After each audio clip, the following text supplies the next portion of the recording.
Hello, hello, hello, hello, hello. Good evening, everyone. I hope everyone is having a wonderful evening. Hey, Land Rose, One Mighty Pen, Manders. Hello, hello, hello, hello, hello, hello. You say, bro, hearing ghosts. No. It's just, getting everything set. Good evening, beautiful people. As we get in, if you don't mind, tap the screen, share the live, send your daily heart me. It's only one coin. It will boost a lot, push us out to the FYP. Also, if we can knock out the daily gift goal, right now it's the love you very much. If we can knock that out, that'll help boost the live as well. And what we're going to go ahead and get started in just a moment. This is Late Nights with Santana. So that means this is a panel discussion. So if you're interested in joining the panel discussion, please go ahead and request up. We're going to go start getting people in here in just a moment.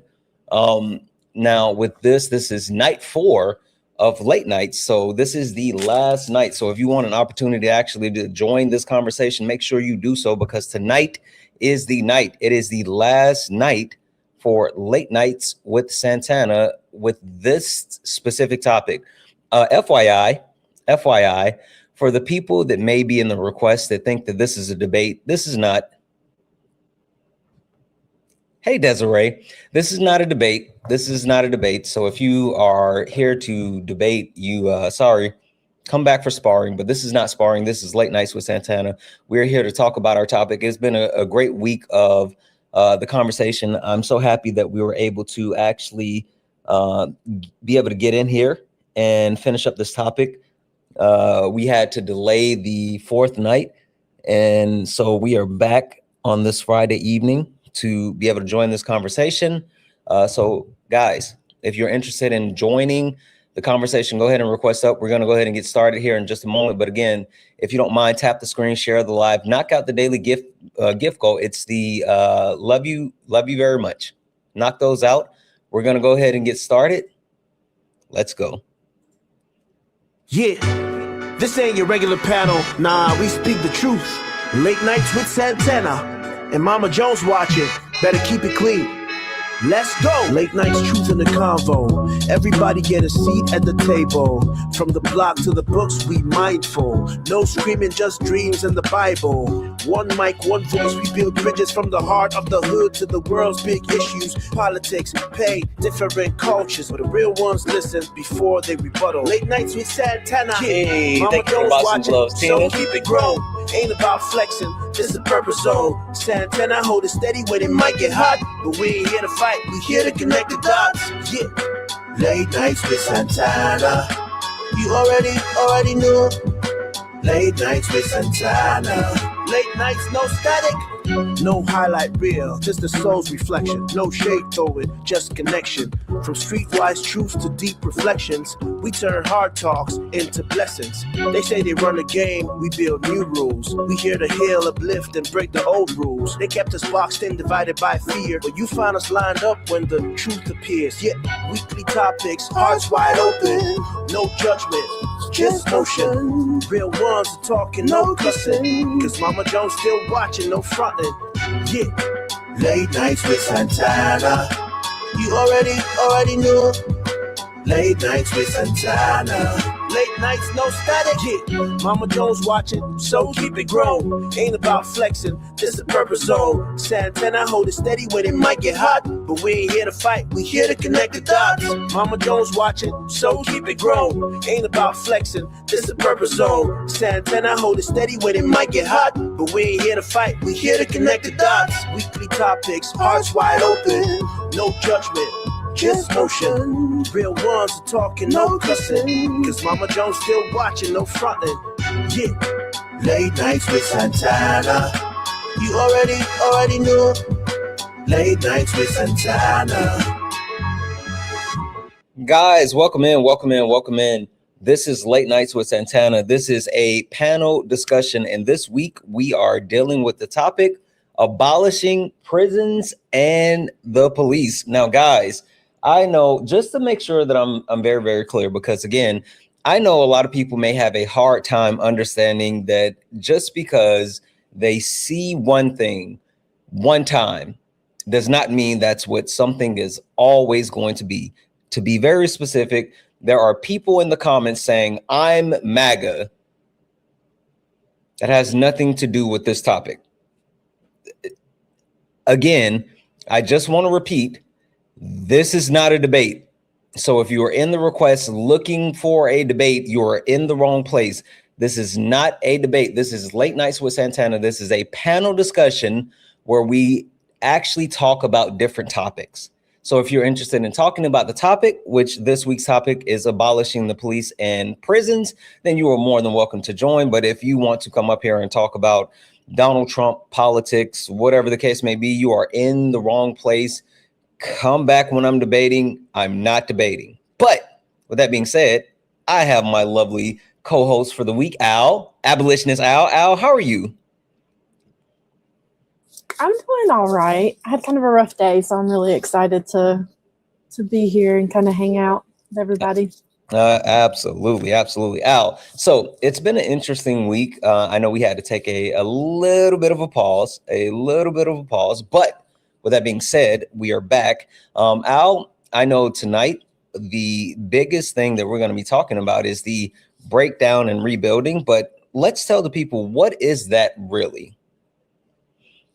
Yeah, so today I was hoping we could kind of focus on what we can do. So what we call non-reformist reforms. So reforming the system without just expanding the carceral state or without, perpetuating it. And so these are things that any of us can do, and things that will get us to abolition and get us to a place where we don't need police and prisons. Guys, to say it in plain English, this is our call to action. These are the things that we need to do. So if you want to actually join the conversation about how do we get this process going and what is our roles and responsibilities, how can you actually do the things, get in the request. If you're over on YouTube, Twitch, Instagram, or even Kick, and you would like to join the conversation, you do not have to leave where you are. The only thing you have to do is actually click that link in the pinned message, and I'll also make sure that I drop the actual link in the chat here in just one moment. So if you are interested in joining that conversation, go ahead and request up. I'm going to start bringing people in, but as I bring people in, please mute yourself. Please mute yourself, and then we're going to go around the horn and do some quick introductions.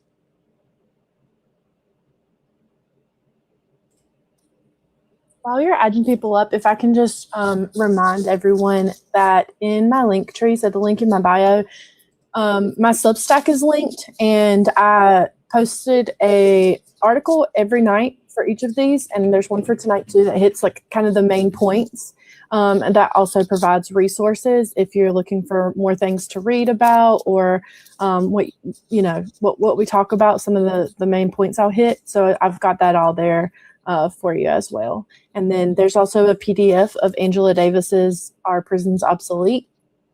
I got a lot of questions on what people should be reading. If you look on my TikTok profile, my first pinned video is recommendations, and it's beginner recommendations. So those are all there as well. And of course, my DMs are open for questions or chit chat, whatever you want.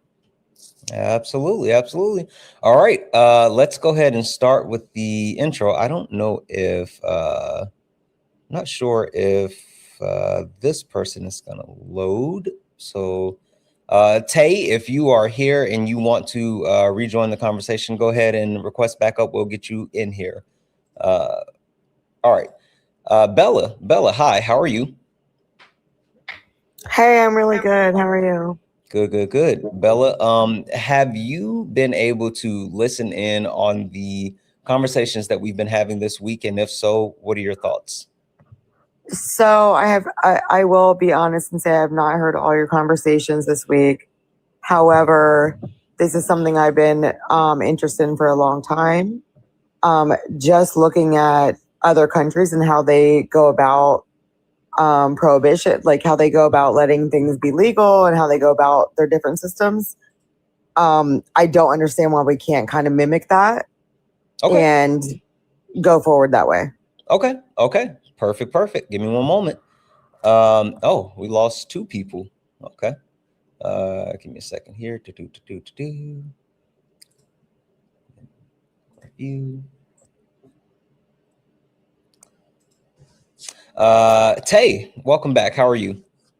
Good. How are you? Good. Tay, have you been able to listen in on any of the conversations this week? And if so, what are your thoughts? I was able to listen to one or two of them, and I just thought it was, extremely interesting. I guess I hadn't really done a whole lot of research or heard a whole lot about this, but as someone who has had some like firsthand experience with police and county and whatnot, I just thought it was extremely interesting, and I was waiting for tonight's discussion, especially because I wanted to kind of see like what would the alternative be, and like how would we get there. So yeah. Okay, perfect. Give me 1 second here. And last but not least, Jamie, how are you? Doing well, thank you. Good. Yes, I've heard most of the conversations this week. I'm a former legal director for an innocence project, so I'm curious to see what the recommendations are for different options. Okay. All right. Perfect. Thank you so much. All right. Give me a second and we'll get started. Guys, as we get in, again, remember, tap the screen, share the live, send your daily heart meat. It's only one coin. It will boost live and push us out to the FYP. Keep knocking out the daily gift goal. Right now, it's the little roses. If we can continue to knock those gift goals out, that will boost live and push us out as well. And guys, share the live maybe once or twice. That helps a lot. But more than sharing the live, if we can repost the live, that will boost the live and help get more people in so we can have this conversation. Now, like I said, this is night 4. So if you have not had the opportunity to actually join the conversation yet, this is it. Tonight is the night. So please make sure that we get in here and get an opportunity to join the conversation now. With that being said, a couple of things for the people on the panel. Guys, people on the panel, listen, please remember to use TikTok friendly language. What does that mean? That means words like pew pew, unalive, mustache man, C19, all of those things that will protect not only your TikTok, but it will protect the live. And also please remember that this is a safe and friendly community. What does that mean? That means that we don't deal with any of the isms, racism, sexism, classism. We also don't do any of the phobias, homophobia, transphobia, none of that. We don't play that on the panel nor in the chat. Speaking of the chat, guys, please remember, caps are for mods. Please do not use caps. They will draw my attention away from the panel into the chat, and we want to make sure that we are focusing on the conversation. Now, with that being said, chat, I still need you guys to be completely involved, right? So I need you guys tapping the screen. Let's go ahead and get the likes up to 50,000 likes, right? Let's continue to knock out the daily gift goal. We need 5 more roses. I'm going to keep resetting the daily gift goal after we knock that out. And if you like to support the live, you can do so. Cash App, PayPal, Venmo. Pay links in the link tree in the bio. Santana Speaks for You. Santana Speaks for You is the best way to support the live. If you're over on YouTube, you can send a super chat. I will read that out. And also, we have my co-host, Abolitionist Al, here, and we're going to have Al's pay links running in the poll. And so, guys, make sure that you show Al some love. Make sure that you actually give Al a follow, give Al, show Al just all the love, and we will keep this thing going. All right, Al, going to start with you. I want you to be able to set the floor, and I want to pass it around to the rest of the panel after that, because it seems like everyone is, pretty rare to go as far as adding to this topic and getting the call to action. So floor is yours. Where do you want to start? Yeah, I think I'll actually start with Bella right above me, because Bella mentioned that other places have really great systems. And I think we talked about Norway a couple of nights ago because the Nordic model is very popular. But in terms of our call to action, what we have to do is we have to support our citizens. And that's the difference between the places that have things like the Nordic model and us. So providing healthcare, providing education. When we take care of our citizens, then it sets a different culture for that. And so when we talk about reforms that are not, that are abolitionist reforms, we talk about things that provide funding for the community, for health, for housing, for education, all of these things. Because if we provide that and we, obviously address poverty, then we're creating a situation where we don't need police and prisons. So while I do think the Nordic model is great, we unfortunately have to start with our culture and with how we treat our citizens before we can get to that. So it's less of an alternative. It's less of just a swap out, and more of like, we need to start back at the very beginning. So I'd be interested to hear, what Bella thinks about that, or if there's any questions. No, so I completely agree with that. But I also, like, when it comes to shrugs, I do believe that in those systems or those places, such as Amsterdam or Denmark, when they're allowed, they're less likely. So when you give that permission and say, hey, go ahead, this is what you want to do, it doesn't seem to be as big of an issue. Also with, I don't know if I can say the word prostitution. Also with that is also legal, and it doesn't become a huge problem. And their crime rates are very low. So I get what you're saying. I get your aspect. But I do think it comes down to all the laws that were set back in Reagan with the whole shrug situation took us very far back. Are you in agreement with that? Yes and no. So I think it definitely set us back. Obviously, the war on drugs is a huge influence for mass incarceration. But I would only disagree to say that like these systems were built on the oppression of Black people. And so when we talk about how like white supremacy has contributed to mass incarceration, that's where I would give some pushback. Because I don't think that our only issue is just, high penalties for drugs. What I will say, though, is that you said something in the beginning that I think is really important that people don't realize, is that the legalization, or even just the decriminalization, but I'm for legalization of drugs, creates a much healthier environment around those things. And that's something that we as a country really just push away on just some type of like moral high standing. There's a book called Undoing Drugs that I think everyone should read. It talks a lot about harm reduction. It talks about how harm reduction was developed, and what that can do for crime rates, and just people's livelihood in general. So yeah, I did want to touch on that because I think that's a really important point that most people don't understand, and I appreciate you bringing that up. Thank you. Can I just say before you move on, there is a website. It's Police Against Prohibition. I don't know if that's the actual website, but it is police officers who are now, they've seen that like the war on drugs is like not helping anyone. And so they've now gone back to say like, let's go ahead and let things be legal. So there is a website and it's all police officers.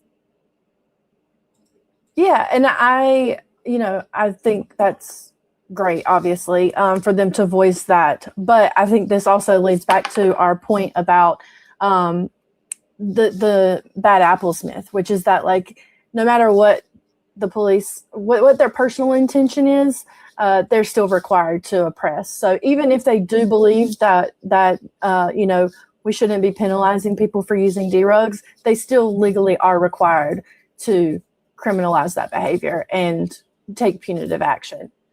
So I don't think that's what you were getting at, but I did just want to throw that back around to the. Yeah, and the one thing that I'll chime in on with that is, it for me, it's like the premise that I have with the Constitution, right?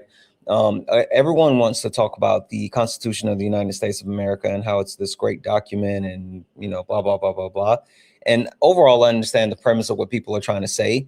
But when you talk about like the founding of our country and the origination of the Constitution, it's about being founded on rotten ground. And so while there may be some people that have good intentions, you see weaponization of like the Constitution in a multitude of ways. And so for me, I understand that just saying that we're going to somehow reform this Constitution, or we're going to add more amendments and do this and do that, or maybe there's a few good people within politics that want to protect it. It's all it's just prolonging the inevitable when it comes to those type of things, which is you have to get rid of what we currently have and have something, howdy partner, that's something of substance that's going to be beneficial for everyone and not rooted in like the rotted history that we have. But anyway, sorry, Al, go ahead, floor is yours. No, I think that's obviously the point, and I think that's where we are. Tay kind of asked, how do we get to the alternative? And so, I mean, I think I already kind of touched on that, but I would say what we're talking about today, which is non-reformist reform. So things that don't increase funding to the carceral state, things that challenge what our ideas of safety are. So for instance, we really have we've seen a lot of propaganda and a lot of propaganda, that police, prisons, ICE, any of these mechanisms keep us safe. But we really have to learn to challenge that and think about what makes us actually feel secure. You got to ask, does this reform increase or decrease the tools and technologies and strategies that police have? And then does it reduce the scale of the carceral state? Because overall, that is our intention, is to make these punitive systems and these oppressive systems smaller and then away. So, does that help? Or do you have any questions? Is there something specific you'd like to ask about? In terms yes, of I do have a couple of questions. Really quick, though, I did just want to touch on something that you guys were talking about earlier. I know that you guys said that you didn't want to make this the full conversation, but I can't remember the exact country off the top of my head. I'd have to do a Google search, but like they, once upon a time had a really bad, issue with, DRUGS, and instead of, they, like you said, just decriminalize everything, made it legal. But the second part to that was they would use all the money that they used to spend on incarceration and, going to court and, all these other things. And instead they used it to help, rehabilitate some of these people. So they would, let them take out small, business loans to help them, get off their feet. And, they would help them find employment by, offering to pay a part of their wage to the employer to incentivize, them getting rehired and, stuff like that. And they, saw drastic, really, really good results with that. So I guess my question though, overall, just on a main, topic would just be, I just think it's going to be really challenging to, get us over to a better system without completely attacking capitalism as a whole, because, even the police, we don't see them as a corporation or, whatnot. But as you guys have been talking about this whole week, they are a for-profit system, and so their main goal, is always going to be, to, incarcerate people and to, profit off of them, and, all the different ways that they do that with tickets and, arrest and, whatnot. But I just, I heard you guys kind of talking about how we need to start addressing people's, material needs and, kind of start there so that everyone has, what they need. And, I think that that's great. That's that's all I, want for society too.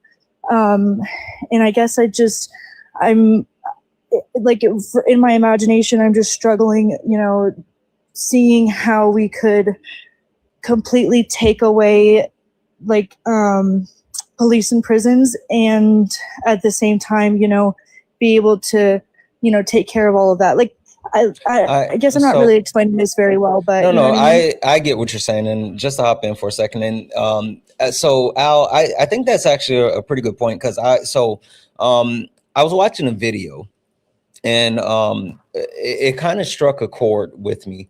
And I think this is something that is important to talk about. And maybe you have the answers, or at the very least, maybe we can roll this into the conversation, because there was a video that was talking about how the issue with the leftists, and you know how I like to call out the issues with everyone, including us.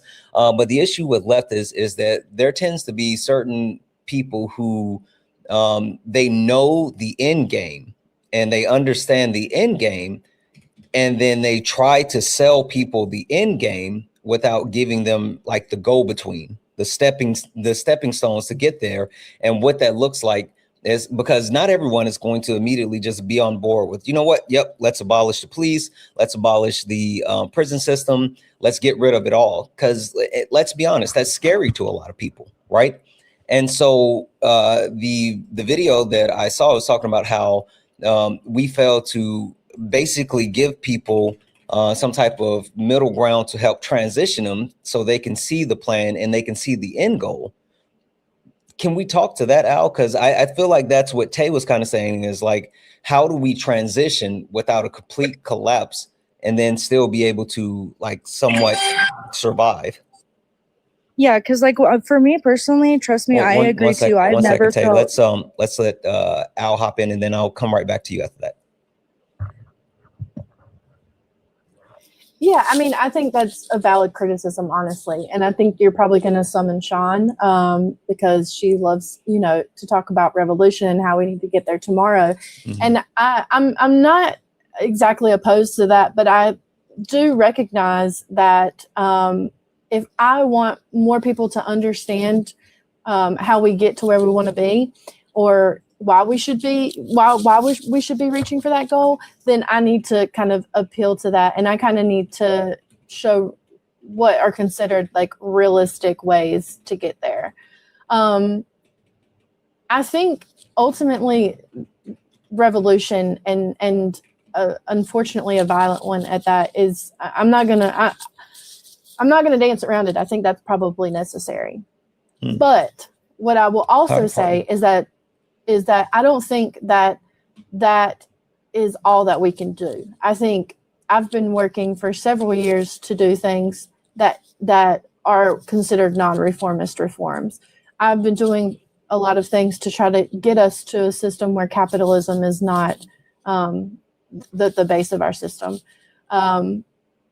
It's very overwhelming when you think about how, if we want to do away with police and prisons, we have to do away with capitalism. Mm-hmm. And so I think that big picture scares everyone. And it's just, it feels like I would just rather not mess with it, because it's just too much and it can't happen. But for me, it's more of a like, what's that? Shoot for the moon and land amongst the stars type of thing. People have been fighting for this for a very long time. I think immediately of Angela Davis, and people like Ruth Wilson Gilmore. And they've made so much progress just for us to get here and have this conversation now. So is there some things that you can question? Yeah. Is there some things that you can point to in the short term that people may be able to drive directly to? Can I ask kind of a related question that might tie into that? One second. We'll come right back to you. And guys, just FYI, I don't know. The one thing that I want to make sure that we do is keep flow. And I know everyone wants to jump in, and we will make sure that everyone gets an opportunity to talk. But we want to make sure that we're on mute until myself or Al bounces to you. But just hold tight for a second. Al, just to get kind of at the heart of that, is there any like stepping stones directly that you can point to that people can kind of hang their hat on, so we can march together in the same direction?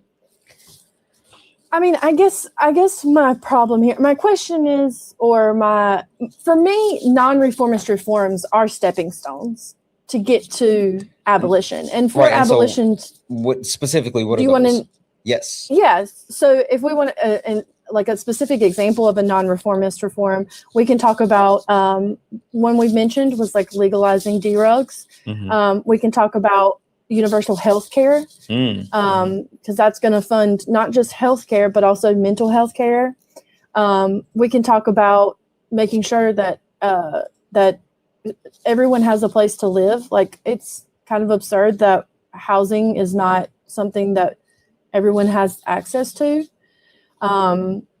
We can talk about education, like providing universal education. If you want to attend, school after public education, mm-hmm. we should finance that. If you want to, do some type of what's it called?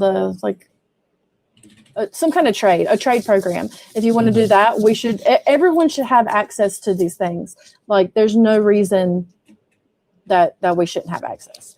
Okay. If the question is, what can we personally do about those things? We can advocate. I'll give one example. Just a FYI, I don't know if your mic is something there's some rustling when you move. Yep. Is this better now? Yep. Do you think this is okay? One specific example of how I've done it, which everyone can contribute to, is whenever I lived in Seattle, I did a lot of volunteer work with Seattle Solidarity Budget.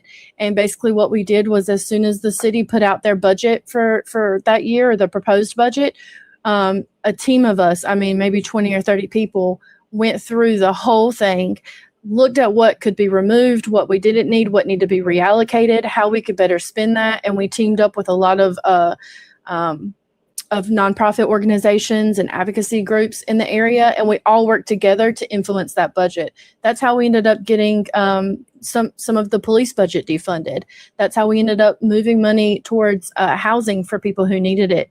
So it does take a lot of dare I say, boots on the ground work. But even if you're just a person behind the computer typing up, a letter to send out to your local government, that's helpful. There's a place for everyone in the revolution is what I say. And so there's a place for you. Okay. Really quick, W's in the chat for Logan for the $1.99 YouTube super chat to say, what up, big dog? Thank you for being you. Thank you, Logan. I appreciate the heck out of you guys. W's in the chat for Logan. If anyone else would like to support the live, if you enjoy what we do here on late nights and you want to keep it going, please consider donating. Cash App, PayPal, Venmo, pay links and Linktree in the bio. Santana speaks for you. If you're over on YouTube, you can send a super chat. I will read that out. Make sure that we're taking care of Al. Al is here this week, and Al has been carrying this conversation. So please, please, please make sure that we are taking care of Al. Give Al a follow. Make sure we're getting your gifts up, and take a look up in the corner. And if you take a look at the poll, her pay links are running in the poll. So please, please, please make sure that we're showing Al all the love. With that being said, I'm going to pass it to Tay. And then Tay, I know you wanted to add something. And Jamie, I know you wanted to add something. And Bella, I even saw you in the chat. So I want to open it up to all three of you to be able to join the conversation. So we'll go Tay, Jamie, and then Bella. Yeah, so I guess something else that, maybe comes to mind. So what I'm hearing is, just trying to get more involved in like volunteer work and kind of, trying to get more involved into your community, seeing where, you could be put to good use, and kind of, starting there, which I guess is kind of like a given. Like, I guess I didn't really think about it like that. Like, duh, that's exactly where we kind of start. But I like kind of another idea that popped in my head. I'm not entirely sure how we could even go about doing this, but I think that one of the biggest problems is maybe coming up with some maybe longer down the line, but some type of way to de-incentivize, police just giving out, randomless tickets or randomless arrests, and you know what I mean? Kind of maybe even just starting there, because, we see it all the time where, someone's not actually, being a danger to society, but yet, they get pulled over, they get ticketed, or, they get, whatever. And, it's always like I said, the for-profit incentive, incentive for them to do that.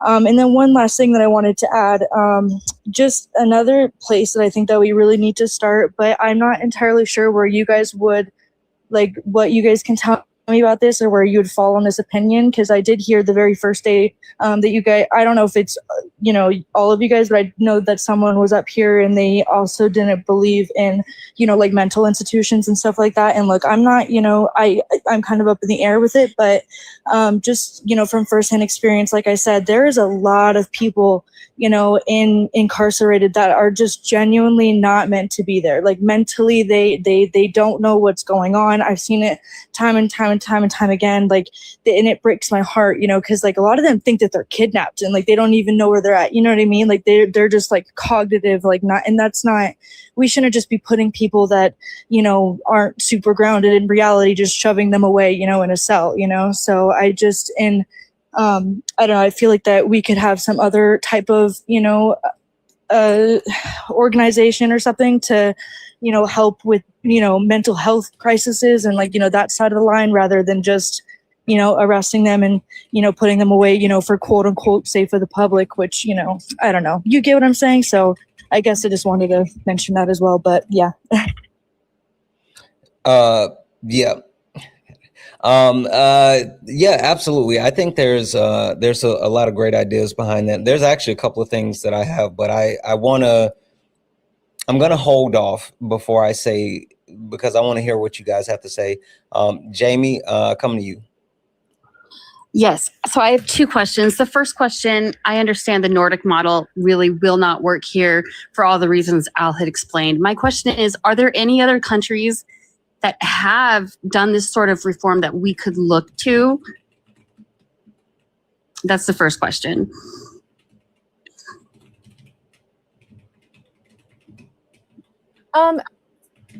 I'd say not exactly how we're proposing to do it, but if you look at places like Cuba, basically Marxist-Leninist countries. So Cuba, I think Denmark. Someone said Portugal, but I would push back on Portugal because even though they've done things like decriminalize, they still have some policing mechanisms. So not all the way there. But I think if you're looking for like examples of this exact system Burkina Faso, if we were looking for an exact replica of what we're proposing, you won't find that. But there's definitely kind of like pieces that we can put together that show these examples. Okay. Then my second question, I can see how you could have a little movement in a state like Washington or Seattle. I'm in a very red state. Is there a different approach that you would consider for deep red states versus a more progressive state? Yeah, definitely. The work can still be done, but like you said, you have to take a different approach. And honestly, I think it kind of depends on the state. So for instance, I did live in Seattle. Now I live in Texas. Huge difference, not just in politics, but in the way that people receive politics. So even though right outside of Seattle can get pretty red, the further you go east, it's still a different type because we're technically in the South here, right? So I think it depends on your audience and appealing to what their needs or their wants or what they think they want. So down here, I mean, I think some of the strategy that I take, depending on what I'm advocating for, I'll use surveillance mechanisms as an example, because that's something I've worked with, like cameras on like red lights and stuff that record your privacy. For people down here in the South, no matter who they are, they want their privacy. They don't want, quote unquote, big government looking. And so that's like a thing that I picked at and pulled and was able to advocate for less police surveillance to people who generally would, what they call back the blue. So I think it just kind of depends on your audience. And is there any sort of list or guidance to try to figure out how to do more in our particular state? Because I'm in Idaho, which is deeply red, and it was very challenging to get any sort of reform for the Innocence Project, and we have found ways to move that. But I'm curious, is there any sort of coalition or other places I can look for guidance for my own state?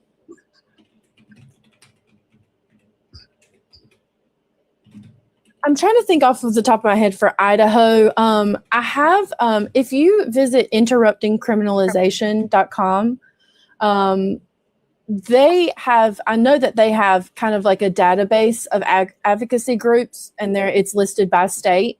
But let me, if it's okay with you, let me think about it and try to see what I can find in terms of Idaho and reach out to you, or if you want to reach out to me. Can you give that website one more time, and maybe we could put it in the comments, because I think a lot of people might get a lot of help with that. Yeah, it's decriminalizing. Interrupting criminalization. Let me make sure I'm saying it right. Yeah, interruptingcriminalization.com. Thank you. Yeah, absolutely. Okay.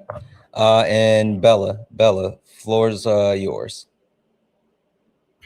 So I feel like they kind of ask the same questions. It's almost like, what's the exact, like, if I go out tomorrow, what is a basic step or a basic thing that I can do to make a difference? I think that's what we were all kind of getting at. Mhm. I know there's legislation, there's like voting, but like, what can we do tomorrow, just as one person? And I think that's what we were all kind of trying to ask you, is like, what's something basic we can do, like, to help this movement? Yeah, absolutely.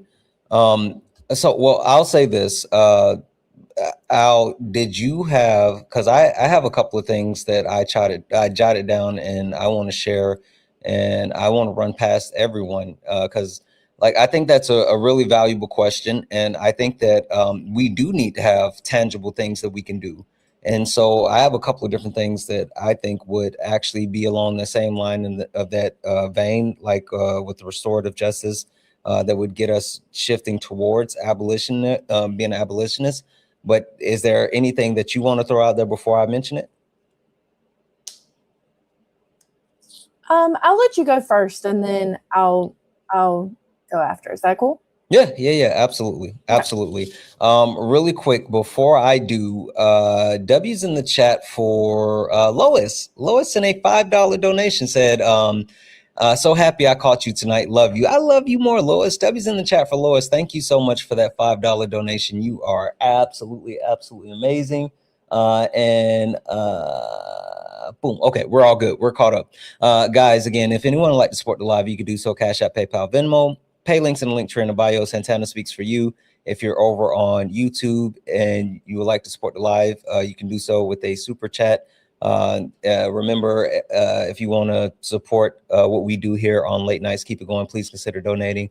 And more than anything, guys, please make sure that we're taking care of Al, because Al has absolutely been amazing throughout this entire week, leading these conversations, putting together this topic, and doing something that's really important. I think we all need to really be focused on this type of effort and these type of conversations. And so there's no way in the world that we would be having this conversation this week if it wasn't for Al. So please make sure that you guys are showing Al some love. With that being said, boom. Okay. I was trying to stall. Not going to hold you guys. I was trying to stall. Really, just FYI. That's actually what was happening just now. I was stalling a little bit.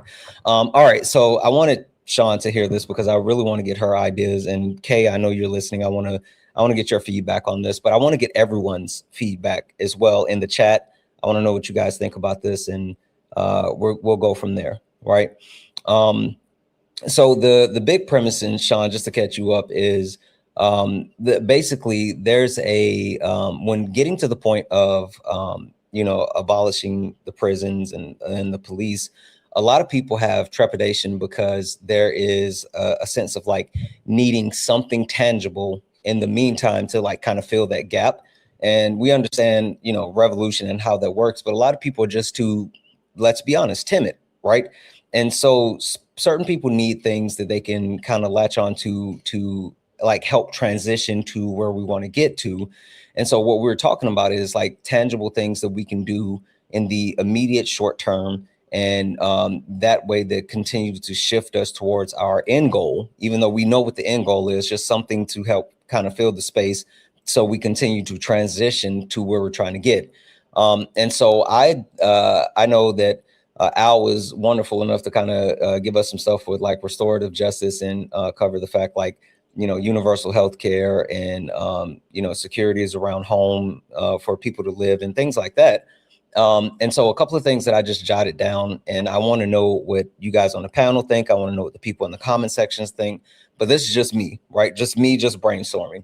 The first thing that I put is mutual aid. Now, I say that in the sense that I know how much we do mutual aid here. And I think that's super important. And so while I do say mutual aid, and, that's to take care of people within our communities that may need support, may need things, blah, blah, blah. Yes, that too, but mutual aid when it's not just a time of need, right? Something that I know I've had the conversation with Kay about, and something I said I want to make sure that we start doing more is things like Of course, the easy ones or whatever, the ones that people do, like food drives for the holidays, back to school drives, but also like putting forth some type of initiatives where we're gathering mutual aid and helping people within our community that may not be reaching out for help, that may not need help. Whether it be we all come together and pool money and resources and put together care package for people that are unhoused, and then go out and pass those out to people. Just those immediate things that we can do to help those people in our communities. So that's the first thing. Second thing, a Black Panther style community involvement. And listen, I put someone that can police the police. More so, not like a neighborhood watch, but a group in that same vein of organized citizens that know their rights, that are well versed as far as the law, that understands when the police are weaponizing their badge against everyday citizens. And so being able to have a network and an organization where we are we have some type of integral system of ensuring that when there is a sense of wrongdoing through the criminal justice system, police are weaponizing their badge, then we have people that can respond, step up, and help. Another thing that I said is pooling resources, right? And when I say pooling resources, there's a lot of people that are in jail right now and they're waiting, they can't make bond, and it's for low-level criminal offenses. It may be for drug charges or, just certain things, right? And something that we can do. I saw a video, and there's this, he's a YouTuber, and he goes and he finds random people who has bail that they can't get bail out, and they're just sitting there, and he just pays their bail and get them out. Right now, he does this for YouTube and for clout, but we can. There's a lot of people who can't make bail, and they are, locked up for things that wouldn't necessarily be something that they should be locked up for. And so why not look at, in our areas, maybe work on certain people, if we can find those cases, pool our resources and help get those people out, right? That'll give people an opportunity to, get another chance of life. But then after we, do that, then we would have to take the next step, right? We would have to be prepared to get them on the right path in whatever way that they need help, right? Whether it's help them get a job or ensure that they have a place to stay or blah, blah, blah, but things along those lines. Next thing I have is buying foreclosed land and properties, right? There's a lot of different places around the country in a lot of different states where there's just abandoned houses, there's abandoned land. And a lot of those things, people they have old tax liens on it where they're just sitting. And if anybody's willing just to pay the taxes, then you can actually just get the deed for the property, right? And so taking a look at, again, pooling resources, buying up that land, that property, and then we can start to change those different areas, those places, into things that we may want to, repurpose them for, community centers or, a compound or community garden or whatever the case may be. But starting to actually purchase, different property in different areas, because one of the actual biggest ways that we can influence anything is property rights. All right. So that's one thing. And I only got two more. Second to last one is reading programs. Right. And I say that in the sense of someone who was a beneficiary of summer reading programs. I was a beneficiary of being able to get access to free books. And even in my community growing up, we had a reading van, not a creepy van, but an actual reading van. It was it looked like an ice cream truck, like a big ice cream truck that was remodeled into a portable library. And so on certain days they would pull up and you could go into the portable library and you could read books or you can check out books and all this other stuff. But put something like that in place, because a lot of us have a lot of different books that we don't either we don't read or they're just sitting around. I was thinking about the fact that I bought my boys so many books. And while they may read them a couple of times, after they finish reading them, they're not going to necessarily read those anymore. Well, we can take those books and repurpose those books and give them to someone else within the community so they have that opportunity. But I was also thinking indoctrination, right? Because people like Noah has been on me forever freaking talking about, I need you to read, what do you say, Lenin or whatever. Anyway, we can actually start sharing source material through books and get people on board with socialist ideas. And the more that they have access and exposure to, the more likely it is that we can influence enough people to get them on that mindset, right? Because a lot of time people say, like, when you say, well, educate yourself, read, a lot of people say, like, well, I don't know what to read, right? And so if we actually do that, then we're setting them up, and we can continue to pass those out through communities, and people can share those books, resources that they already have with other people, and it keeps going. The last thing, Sean might not like this, but I think this is a banger, right? Vote. Not just vote, but specifically take over politics, right? And I say this in the sense of, and this isn't even being facetious, there are a lot of like, low level local politics, a lot of like lower level positions that we could actually get into those positions, right? And once you get into those positions, it's not about changing the system, right? I think that a lot of people don't understand the difference between local politics and federal politics, but even more so, I think that if we can actually get enough people who have the same ideology into politics, it'll become less about politics and the structure and more about pushing the agenda and the things that we want to do. So it's not about left or right or anything like that. It's literally about gaining power to influence the things that we want on a governmental level.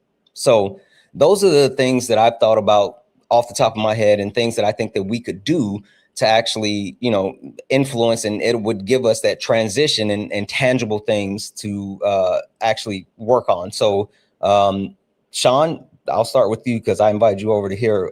What are your thoughts?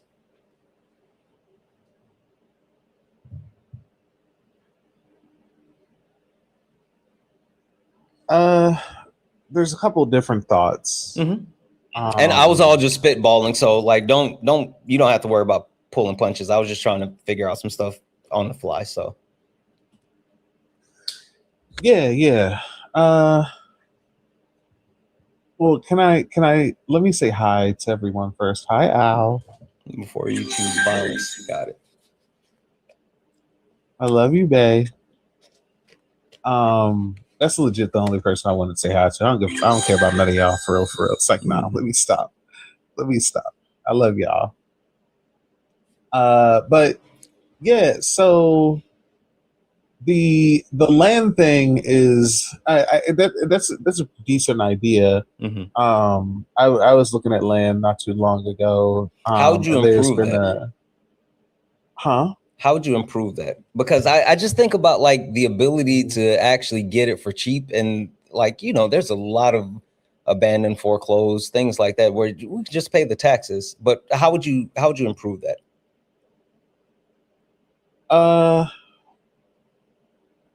One of the things that I would do is I would focus more on the things that I've actually been saying to focus on these kinds of things for a long time. Mm-hmm. Where like getting land and creating facilities on this land and communes and different things. I was thinking too. Yeah. Right. It's it's putting the cart before the horse, where there are, I don't know if y'all know this, there are over 1,000 Turning Point USA kind of sign up facilities. Mm-hmm. In high schools all across the United States. Yeah. And the left doesn't have anything like that. And the reason why the left doesn't, and I mean the left isn't like anti-capitalist, like liberals aren't left. I was about to say, we tried to un-F something one time. Yeah, but that was some liberal bullshit. Like, let's be honest Sean, here. This is late nights. Oh, sorry. That was some democratic bullshit. Since I can't say liberal. Since I It's didn't not say liberal. You can't say it's Oh. BS. You can't say. Sean. All right. I can't tell the truth. Wow. Oh, okay then. All right, my bad then, my bad. Remind me before the end of the night. Remind me to tell you what my mom said, because again, she watches all the time. No, I'm scared. Yeah. For real.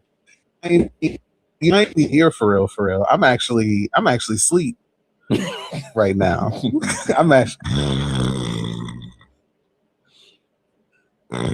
asleep. But not the issue that the left has, the issues that leftists we have, is that we're not allowed to do stuff like that. We're not allowed to put leftists sign up facilities in schools. We're not allowed to take over political organizations. We're barely even allowed to organize at the workplace. And so that's like a huge issue, whereas the right is able to do whatever it is that they want to do. And that goes into doing things like, running for office or whatever. You're not allowed to be a socialist for real in office. That's why you see people who claim socialism that are just like sock dems, that are just like the moderate wings of fascism, where they're just like, yeah, I'm definitely a socialist, and I'm definitely Antifa, but I'm gonna go ahead and pose for this picture with Trump real quick. Yeah, that's a call out. I said it. Tell him I said it. But anyway, I think that the way that we would improve this is that we create what we've been talking about for a long time called dual power structures. Mm-hmm. And those dual power structures look like third spaces. And those third spaces need things like safe areas for people to go and hang out, where people won't be harassed for like curfews or whatever. I don't know if y'all got curfews in your city. I got curfews in my city for certain people and certain people of certain ages. And it's for no reason other than to like stop Black children from being on the streets. And so we need those third spaces where Black children especially are safe to go and chill out, because before the curfews in my neighborhood, we used to be out in the basketball court till like 2 a.m. Can I just say really quickly, last night I saw 2 white people riding bikes at about 12 something a.m. and I almost called the cops. That worried me. No. Suspicious activity. That was suspicious. Like, I'm not even gonna hold you. I told management, I said, why are those 2 white people riding those bikes at 12 something in the morning? I literally almost called the cops. Anyway, but that's the thing though, like, because that's really a thing, because like white people are allowed to go outside societally wise and ride bikes at 12 at midnight.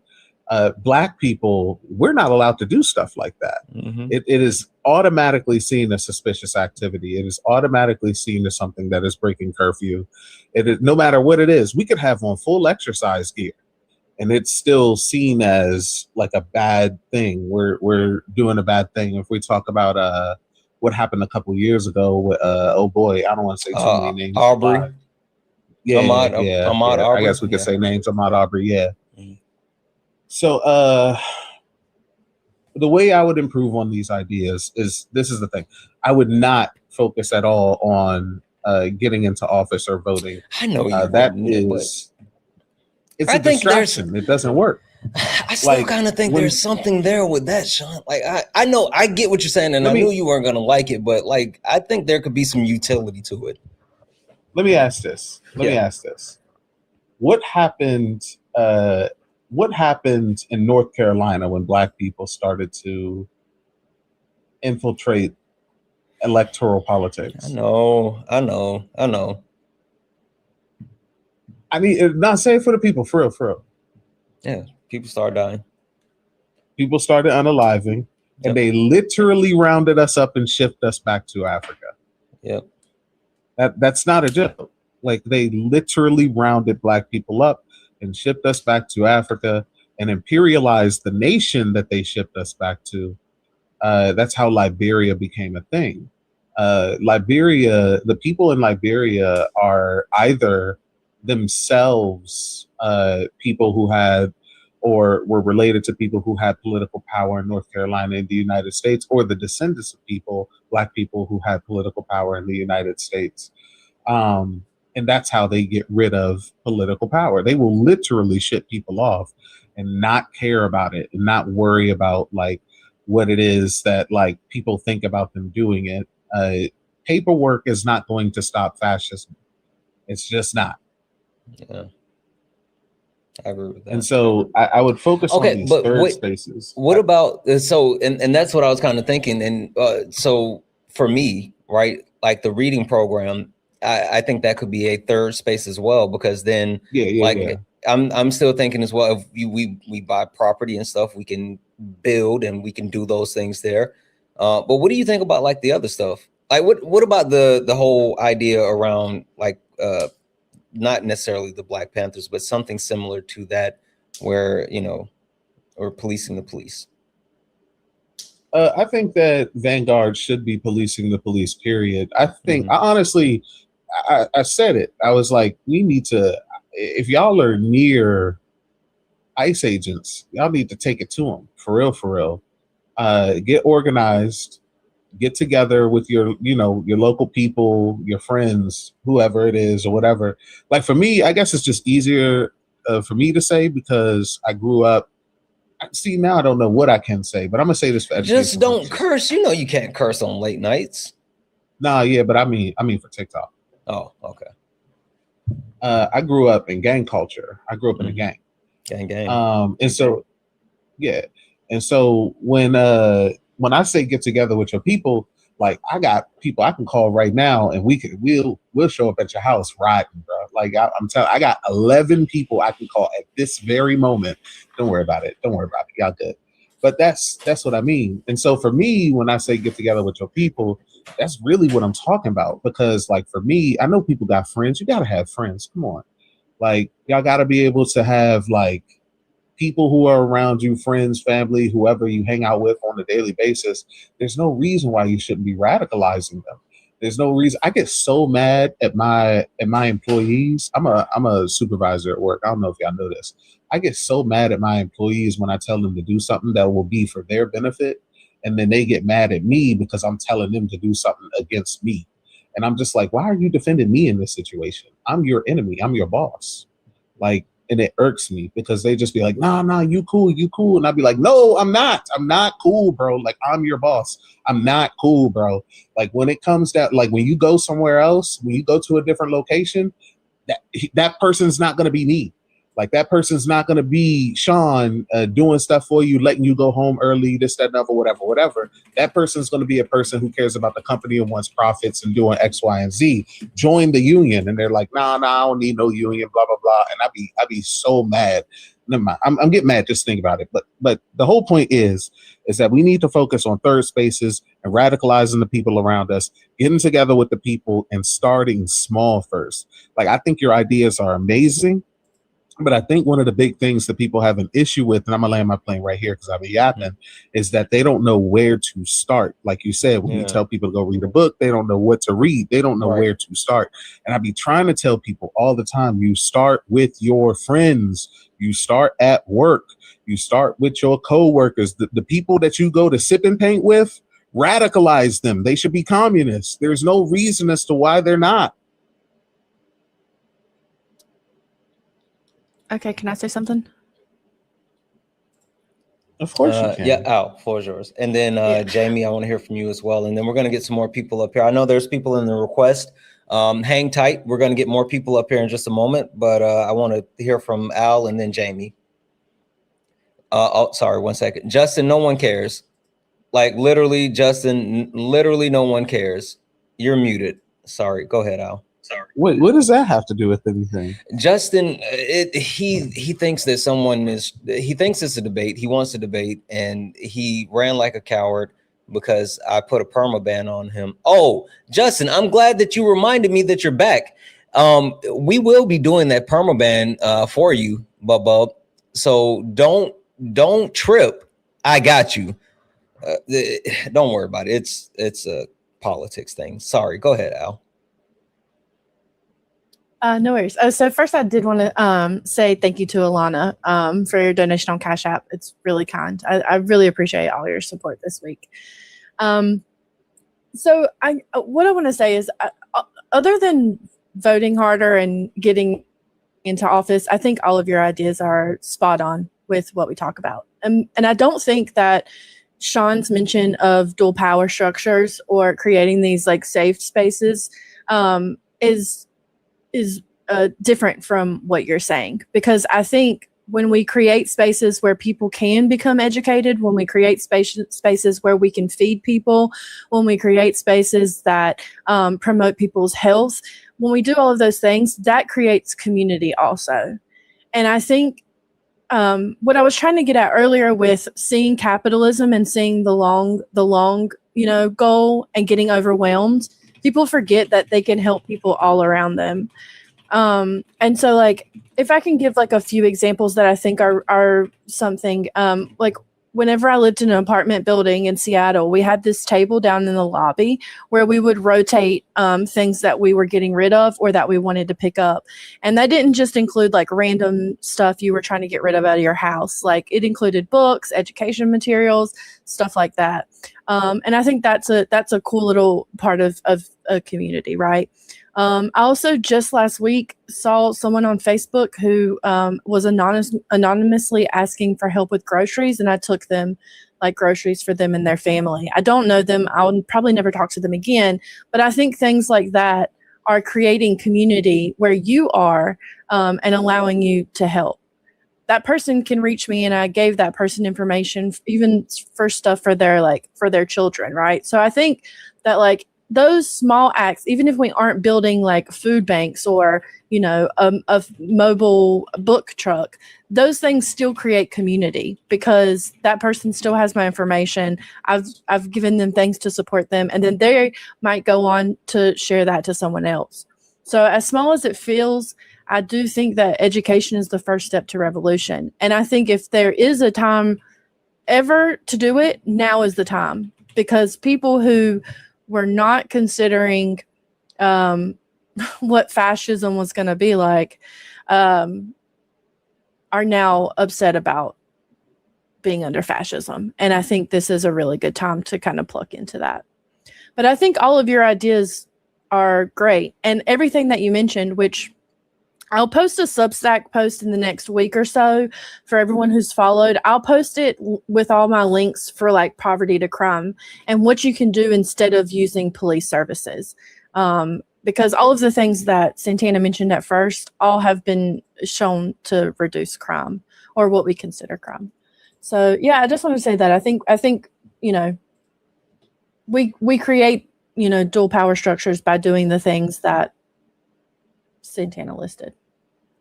Other than government, I am also no. I don't on listen. that, but I'm gonna just say this, and I'm gonna leave it here. Hercules Mulligan. Jamie, what about you? Yes. So in my work with the Innocence Project, I had daily contact with incarcerated individuals, and I fully agree. The whole system needs to be abolished. And I've sort of felt that I don't know what I could do in my role, but what I focused on, and now I'm second guessing myself, is trying to find the worst things in the prison that I might be able to help change. But that's just reforming the current system. But in my state, for instance, if you have a life sentence, you're not eligible for most of the programs to learn new skills, to do other things, because they don't see a point in that. So I spent a lot of time getting programs in to fill in some of those gaps. And I'm wondering, should I be focusing my energy elsewhere?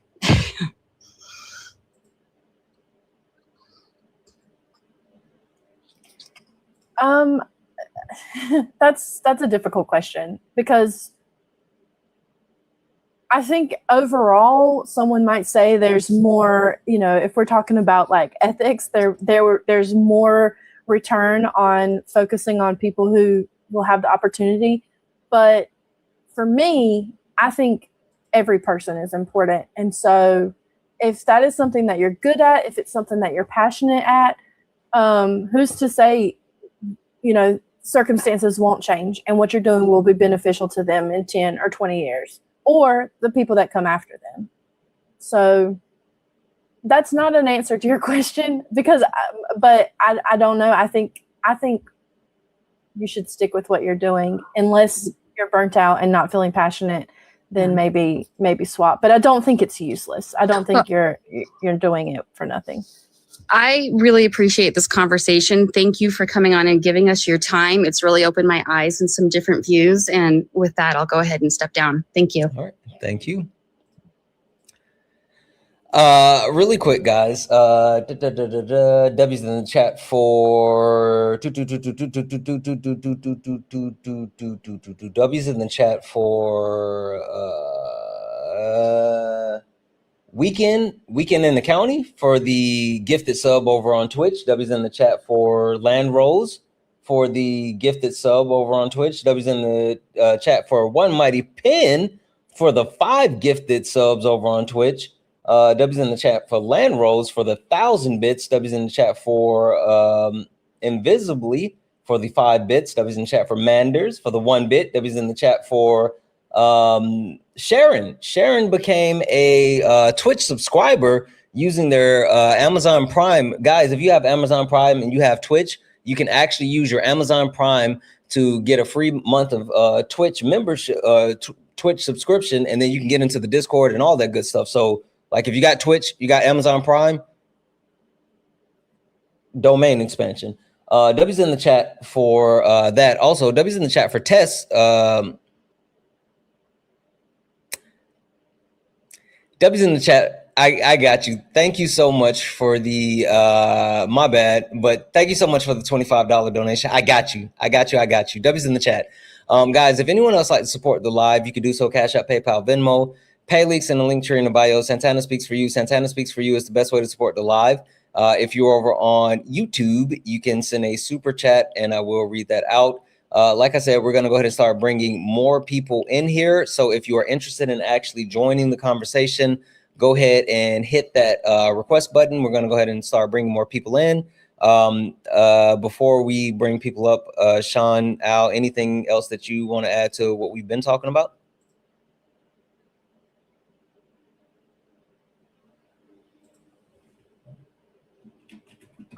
Good. I mean, we can keep talking about what we were talking about before, but I do want Al to get to the police and prisons because I just don't understand how we can move anywhere. You were breaking up after you said police and prisons. All right, can you hear me now? Yep. Yeah, I just don't understand how we can get anywhere within the system. And I have yet to have anyone explain to me how that would work. But all I was saying was I think I wanted Al to get to the police and prisons thing. Yep. Okay. Al, floor is yours. Yeah, I mean, I guess, what do you mean? Do you mean like how we abolish? Because I think those are one and the same. Hold on. Like, the point is to eliminate a need for police and prisons. And so by doing all the things we talked about earlier, that should eliminate the need or the idea of a need for them. Well, I was talking about, I wanted you to talk about police and prisons more so than talking about how we like build coalitions through like getting people in electoralism.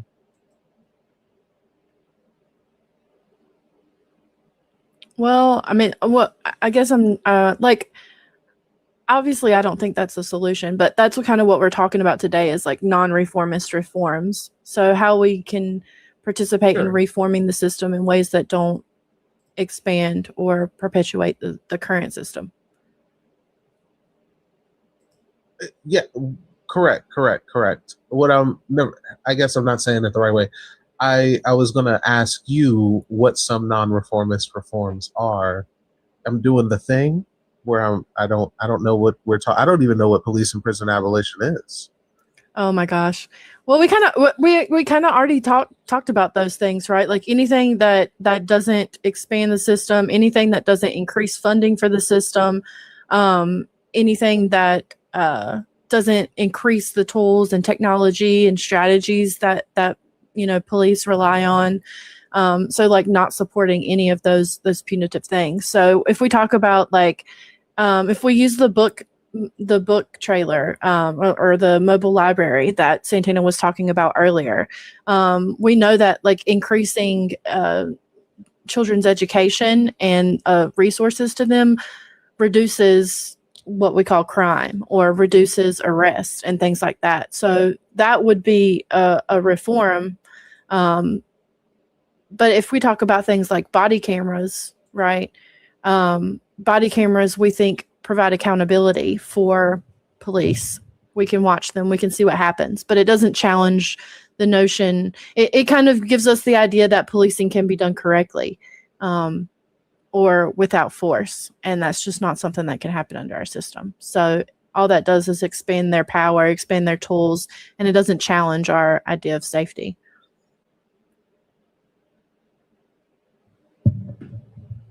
Okay. All right. Let's wrap the new people in, and we'll keep the conversation moving. Let's see here.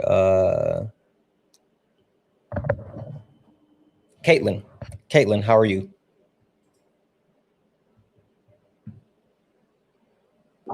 I did not mean to request up. I am so sorry. You didn't mean to come up? No. I'm giving my kids a shower. I did not mean to come up. I'm so sorry. Gotcha, Caitlin. Gotcha. All good, Caitlin. Enjoy your babies. Tracy, how are you?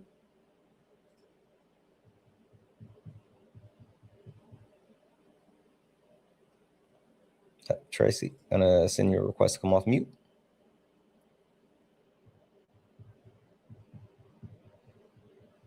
Tracy going once. Tracy going twice.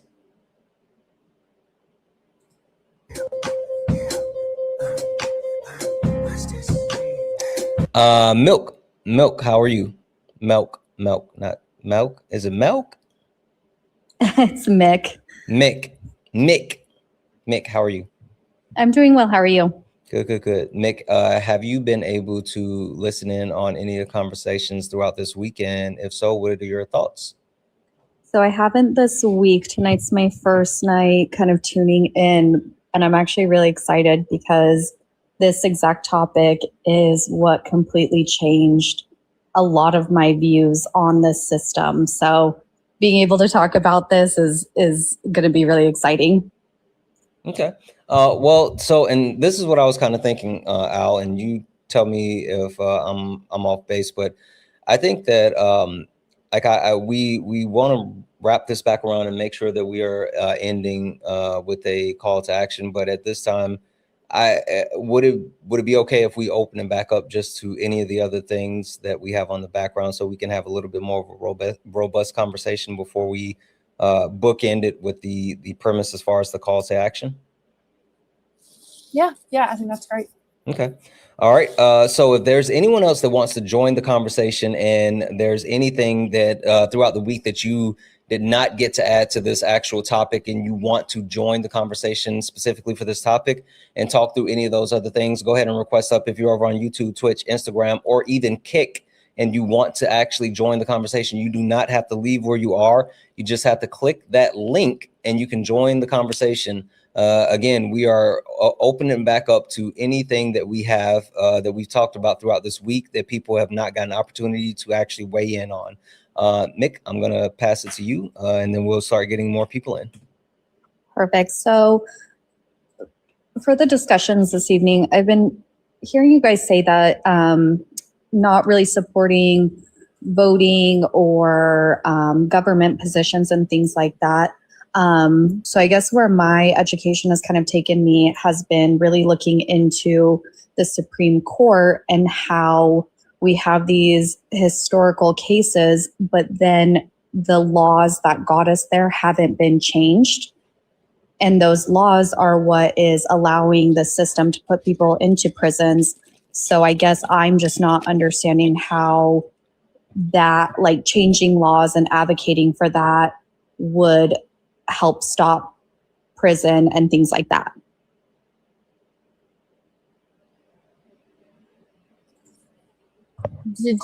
Are you saying how changing laws won't impact? Like why we're saying it won't impact?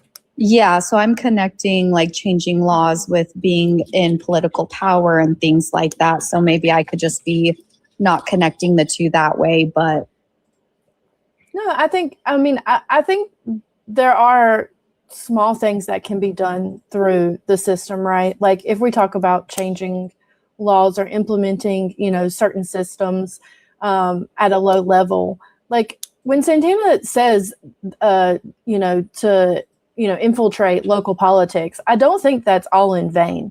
I do think there are things that can be achieved through that, but I don't think that's the best way to go. So can we change laws? Can we, impact certain systems? Yes, but I don't think it would be a big enough change is the problem. So I don't know if we changed, a derug law, right, that was retroactive and got 1,000 people out of prison. That's a win, right? But for me, that just reinforces that the system should be there for other things.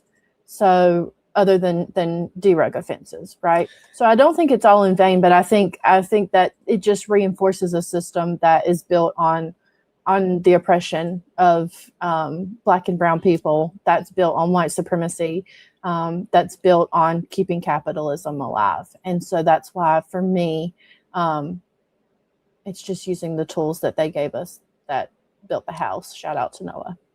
So go ahead, Sean. I was just about to say, I want to stress test this because I disagree. And normally, and you know what, I know better, but I'm gonna do it anyway. Whatever. Sean, I disagree. I think there's some functionality and utility in like kind of infiltrating and doing something, right? I think there's something there. I think with enough like structure, plan, and resources, and I don't know, I just, it's hard for me to believe that we can't just somehow figure out a way to infiltrate at least local government to push initiatives and things that we want to do. Okay, how? Voting, Sean. No, what do you mean Okay. how? What are you saying?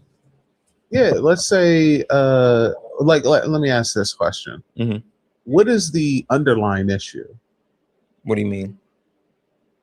of, especially police and prisons, but in particular with, let's just say the United States? What is the underlying issue that we're talking about here tonight, especially when getting rid of police and prisons? Poverty. And also not why does crime occur? What I'm asking is, why do we want to get rid of police and prisons?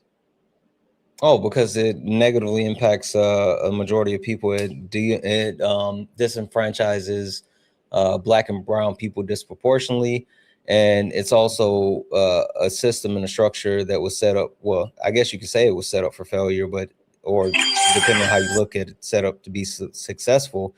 But it doesn't actually perform the function that it was stated to perform, which is reform. Excellent. Yeah. Oh, okay. Awesome. Do you think that we are the first people who have ever come across this observation? No, I know. Okay. So if we're not the first people who have ever come across this observation, and there have been people who have done things like gotten into office, done local office things, done electoral politics in order to fight the system from within, and it hasn't worked, then how is your plan any different?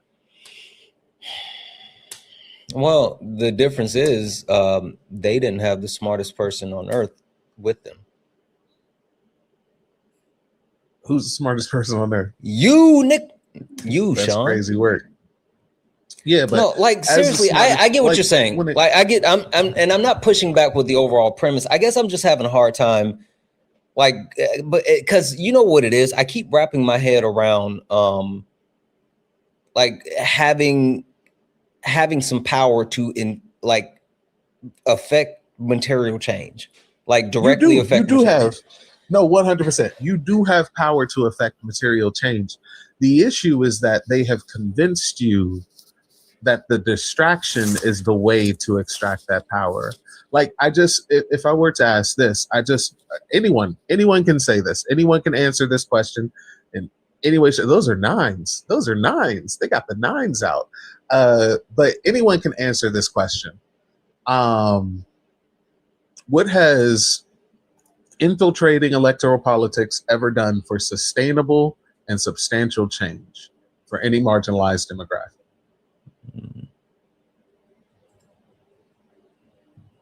If you can tell me, I'll rail against that all the time because I talk about the 250-year history of our country, the 90% of white men that have held power, and how it's disenfranchised anyone that's not a white man in multitude of ways. So, like, nothing. That's what I'm saying. And so, in 200 years, nothing has changed with electoralism. But then, what if we can shift the? Like, one premise I have is, say it again. Go ahead. What's your premise? Like, remove white men from power, right? I've said that, and sure. Think about. I know that's kind of pie in the sky, but like, no, it's not. It's not pie in the sky. I got something for that. But go ahead. No, but I'm saying if we could tangibly attain that, even in the short term, then we could see like major shifts across the board for all marginalized communities, right? Can we? I think so. Look at this. I almost call him a hat. This person said, how about you start by taking accountability, stop killing each other. You better be glad that this is late nights and not sparring. I can't because then I get fussed at and say, you're not debating and this is late nights and not sparring. I can't. Now, if he was in the request, I just muted him. He's got 10K followers. He can come up here and actually lay out whatever he has to say, but he's too much of a coward to do it. But I get reminded that this is late nights and not sparring, so I can't do it. But if he requested up, I'm letting people up soon anyway. But anyway. Can I say? I'm gonna ask. Oh, go ahead. No, I just want to say this thing. When you say remove white people from office, and that would do a lot. It gives white men. Sure. Yeah. It makes me think about people who advocate for more diverse police space, like to have, like, a lot of people will say we should have Black people become police officers because then they will stop. Yeah, but it gives me the same vibes, right? Mm-hmm. But when we know that, for one, it breaks down community, but also like those officers tend to like overreact or overreach because they're trying to make up for like a difference there and end up committing generally more harm against Black and brown people. But anyways, that's the same vibe. Sean can say whether she agrees or not, but that's what it feels like. I think it's just, I'm just struggling with again, I feel like I see some utility and functionality with it, and I think that's the part that I'm just struggling with. All I'm asking is, what is the utility and functionality? To change material to affect material change in, like, I know what you're saying that it will do. I'm saying, how will it do that? Because look, I'll give you this, right? Mm-hmm. My method, the method that I'm going to propose, can guarantee a immensely more egalitarian society in less than 5 years. Mm-hmm. Your thing, let's say, it's not going to be less than 5 years. Let's say it's 10 years. Right? I was getting told that on the back end as well, that it would take too long. No, I mean, either way, I am having a hard time believing it'll do anything at all. Yeah. But I just want to know how, if it's going to do something, how is it going to do it? I wanted to add in, I think one of my biggest concerns is I don't think that we're ever not going to have a government. And that's why I think making sure that our baseline laws don't allow for our justice system to continue to put people into prisons and to utilize those. And I understand changing laws and getting into these positions will take an incredibly long time, but we've seen 250 years of historical oppression. And I think we're going to see that going forward if we don't do something. I just don't know exactly what that is, but that's my concern. So so like that's the thing, right? Because now in that point I see both sides, because I like hearing you say that. I was literally just thinking what Sean is probably about to say. Go ahead, Sean. I just need the answer. What is it going to do? We can sit here and we can play the make-believe game all day. It's like we can be like, yeah, we're gonna have governments forever. Our government's not really ever gonna go anywhere. Everyone's gonna be subjected to the government structures and whatever. And we really just need to take hold of that and do the power structure thing and do the electoralism. Cool. You can say that. We can pretend that that's but see, true. that's not what I'm advocating. I can engage with the fantasy land. I know you're saying that it will change if we go in there. We can do things, and I'm not even talking about like from top down, or I'm not even talking like federal. I'm not even necessarily even talking about like state. I'm talking about all of it. I'm talking about all of it. I'm giving everybody all the toys that they need to play with in this scenario. I'm giving everybody everything that they need. If you say the government will never go away and we need to take control of the government, I'm giving you all of that. I'm pretending like that is 100% true. If you say that if we go into the government and we can change the government and change the structures and eventually get rid of the government by way of doing whatever it is that you're planning on doing to get rid of the paradigms that have plagued our people for 200, 400 years, then I'm giving you those toys to play with. My concern isn't, is it going to happen? I'm believing you that it's going to happen. I just want to know how. And if the answer is, I don't necessarily know how to do it within the system, then the answer that I'm hearing is it will not happen within the system. So I need a plan. I need how. Well, so I guess, and the thing that I'm saying is the thing that I would want is a shift towards a socialist society, and then being able to take the next step, which is the whole point that we've been talking about this entire time. A lot of people struggle with getting to that end point, knowing the end point. Like, we can see the end point, we accept the end point, but a lot of people have an issue with getting there without like some steps along the way. And that's the only thing that I'm thinking, right? If we can, I don't know. I got to flush this out of my head. I'm gonna just go ahead and say that it's because the end goal for those people isn't socialism. The way to get to socialism is through the barrel of a firearm. That's it. That's all.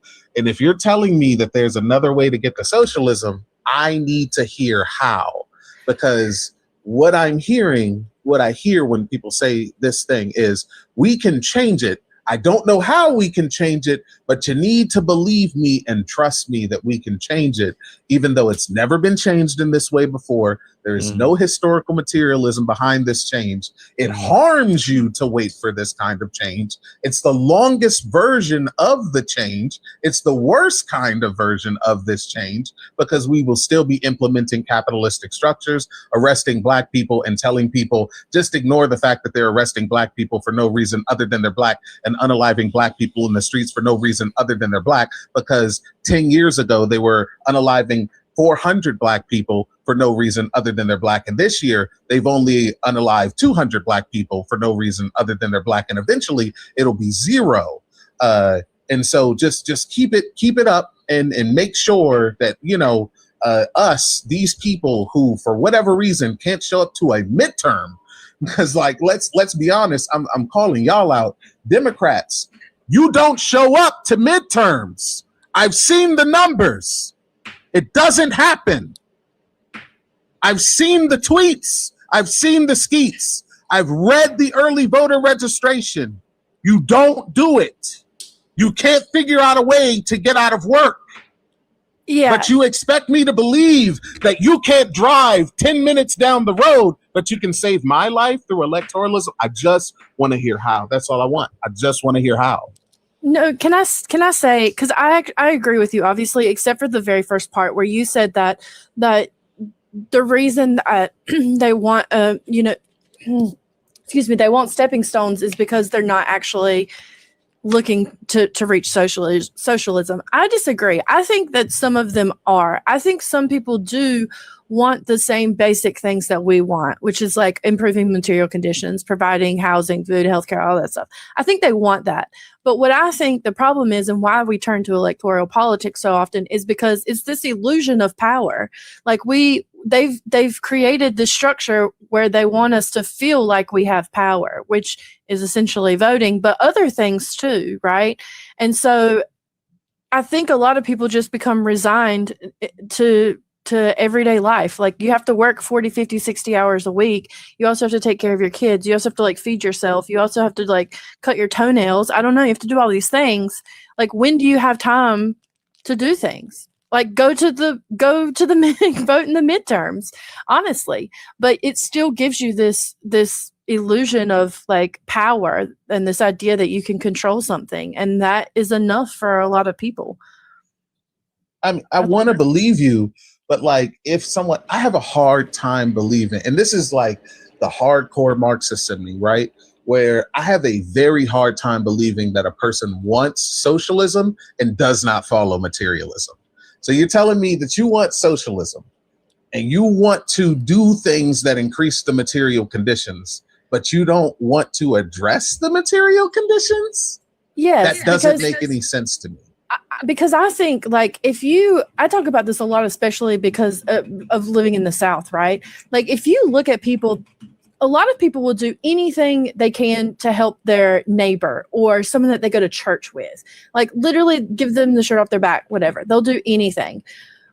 But the individualism that we have been taught, and this idea that like, well, I had to work hard and so you need to work hard too, comes into effect because we have such a difficult time seeing the large picture. We just focus on small people we can help. So the average person would do anything that they could for their neighbor, no matter who their neighbor was. But it's the larger picture that they can't cope with. So yeah, that's what I think. Yeah. Really quick, guys, if anyone FYI, if anyone would like to support the live, you can do so. Cash App, PayPal, Venmo, pay links and link tree in the bio. Santana speaks for you. If you're over on YouTube, you can send a super chat. I will read that out. Keep tapping the screen. We haven't even made it to 100,000 likes yet, and we got almost 760 people watching on TikTok. Make sure you're tapping the screen. Can we knock out the daily gift goal? It's the little finger hearts. Also, if you're over on YouTube, make sure you hit that thumbs up button. Hit the thumbs up button. Go ahead and give me a subscribe. Also, if you're not following me on YouTube, follow me on YouTube. Santana Speaks for You. If you missed any of these conversations this week, because this is night 4, the final night, make sure you go over to YouTube, Santana Speaks for You, and you can watch it on YouTube. You got to put the @ symbol though. You got to put the @ symbol. Santana Speaks for You. Make sure we're taking care of Al. We got abolitionist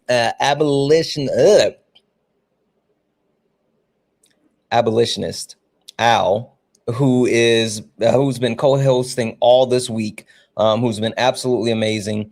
So make sure we're giving Al a follow. Make sure we're showing Al some love. Al's pay links are running in the poll in the bio. So make sure that we show Al some love by hitting Al's pay links. And I want to wrap solid into this because I'll tell you what, I know for a fact that I am not the smartest person in the world. I'm also most of the time not the smartest person in the room, but I do know the smartest people.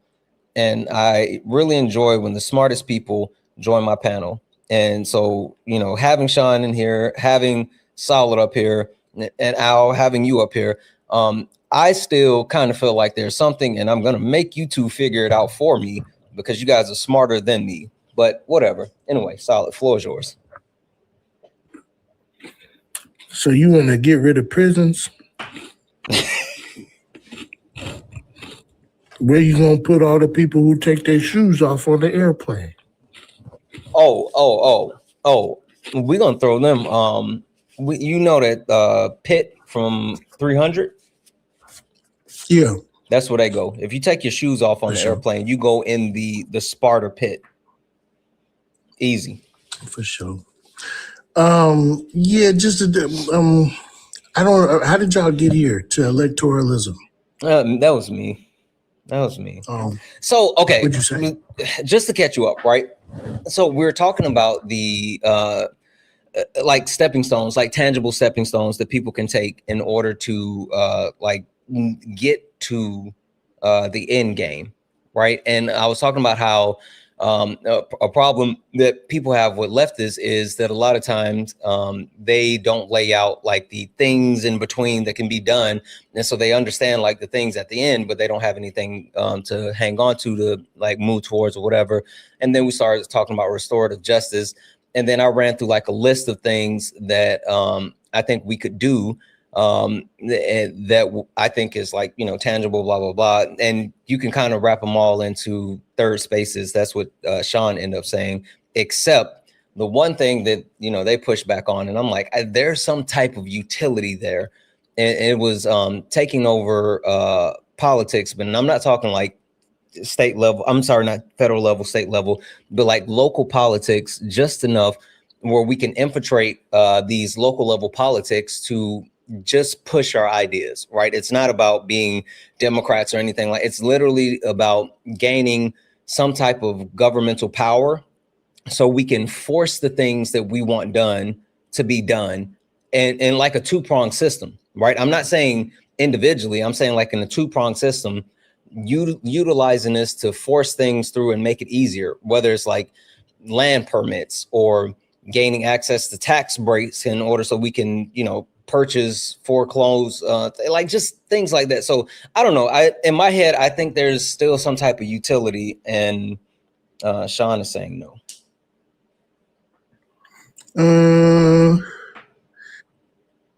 Okay. Look, it's very true that I keep coming back to the place that all of this is inevitable. Yeah. Under And I capitalism. get it. I don't know. Anyway, I'm sorry. Go ahead. If you had listen, pew pew to my head, man. I'm you know what I'm saying? We're not going back. Yeah. You know what I'm saying? It is what it is. Like Kamala is not going to, usher in and sit at the table with overt fascists, just hidden fascists. You know what I'm saying? Mm-hmm. And I like it back in the day when fascists were in hiding. You know, those were the nice days. You know, it's hard for me to even consider anything like retrospective, right? Mm-hmm. Because it's done. It's a wrap. We're cooked. It's over. I get what you're saying. Yeah, them gutting the Voting Rights Act, it's done. We're good. We're cooked. It's done. It's done. I really think we need to start thinking about and preparing for a world that is very, very much so overtly like the antebellum South. It just women are under attack, trans people are under attack, queer people are back under attack. Like we're here, right? Gerrymandering is at a point now where it's like they could do what they can. They've done it. They've done it. All the things we were afraid of, all the things that we were saying, we better get ready. We better. Prepare ourselves. We're going to have to vote them out and all this stuff, or don't let them get into office, or else they're going to do these. That they're doing the things, and there's nothing you can do to stop them that is nonviolent. There's nothing you can do. And I think we need to start preparing. Like I think that it behooves us to recognize that. Gosh, and it sucks so much because I don't want to unalive hope. I don't. So I'll say this. Community is the hope. Solidarity is the hope. The people are the hope. Surviving because we are all working together for liberation, that's the hope, right? Like that we can make it through by leaning on each other. It sucks. It sucks, but I mean that's just where I'm at. I'm sorry if it's super nihilistic, man. I'm just.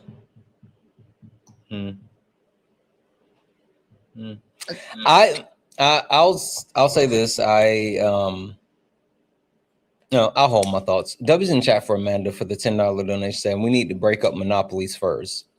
We need to do a lot more than break up monopolies, but I agree with that, but just more, like more. Way more. W's in chat for Amanda for the 10.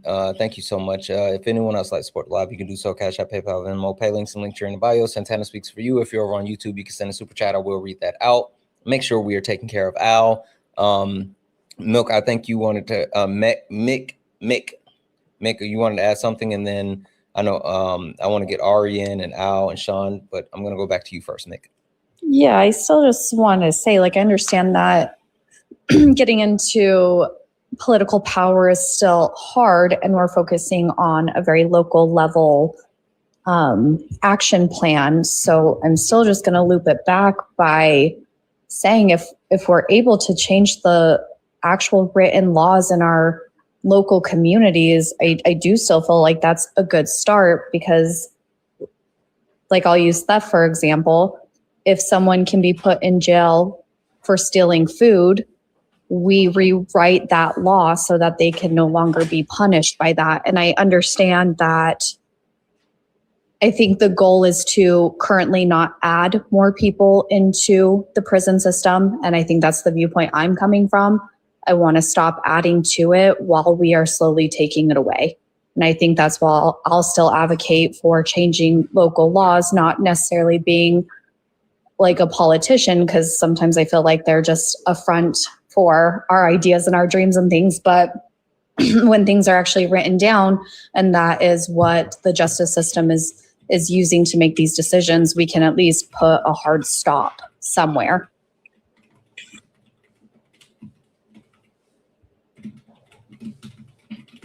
What's up, y'all?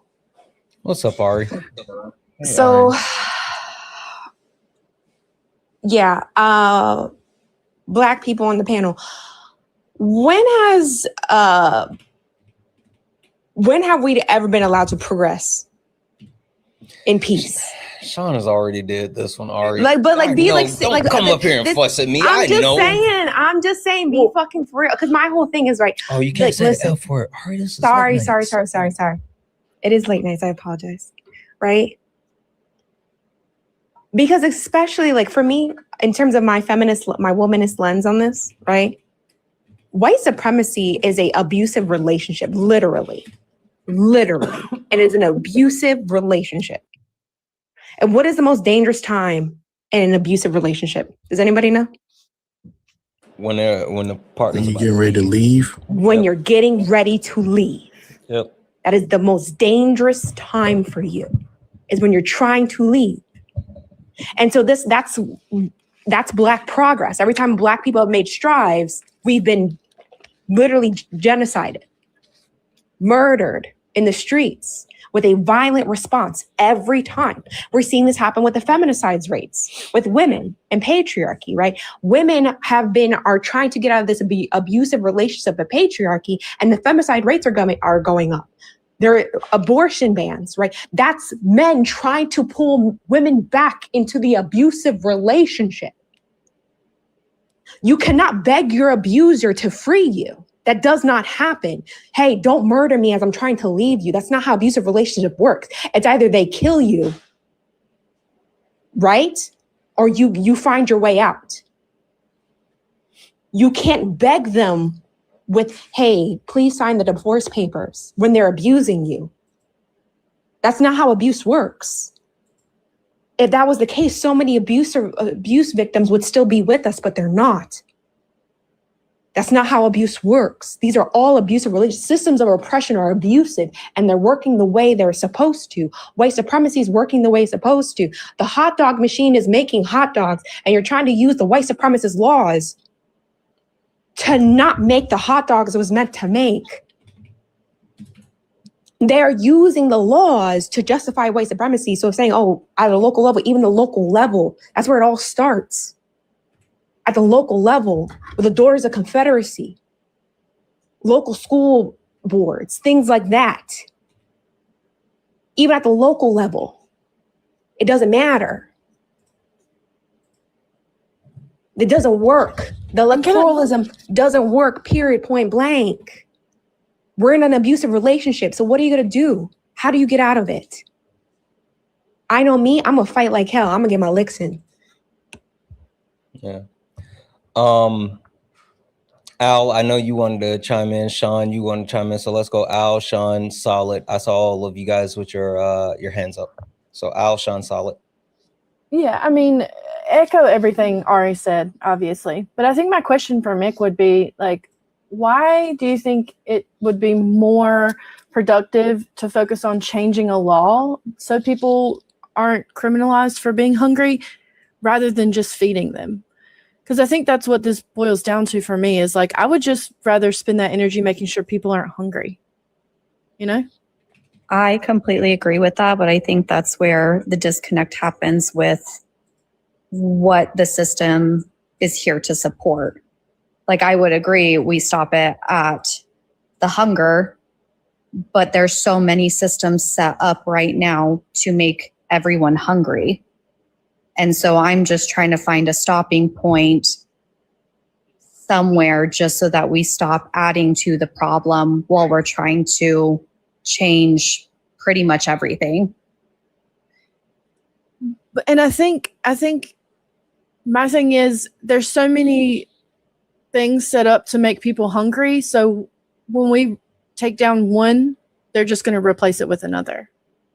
And so that's my thing, is I think, why fight something that's in a continued uphill battle when we could just make sure that people have food?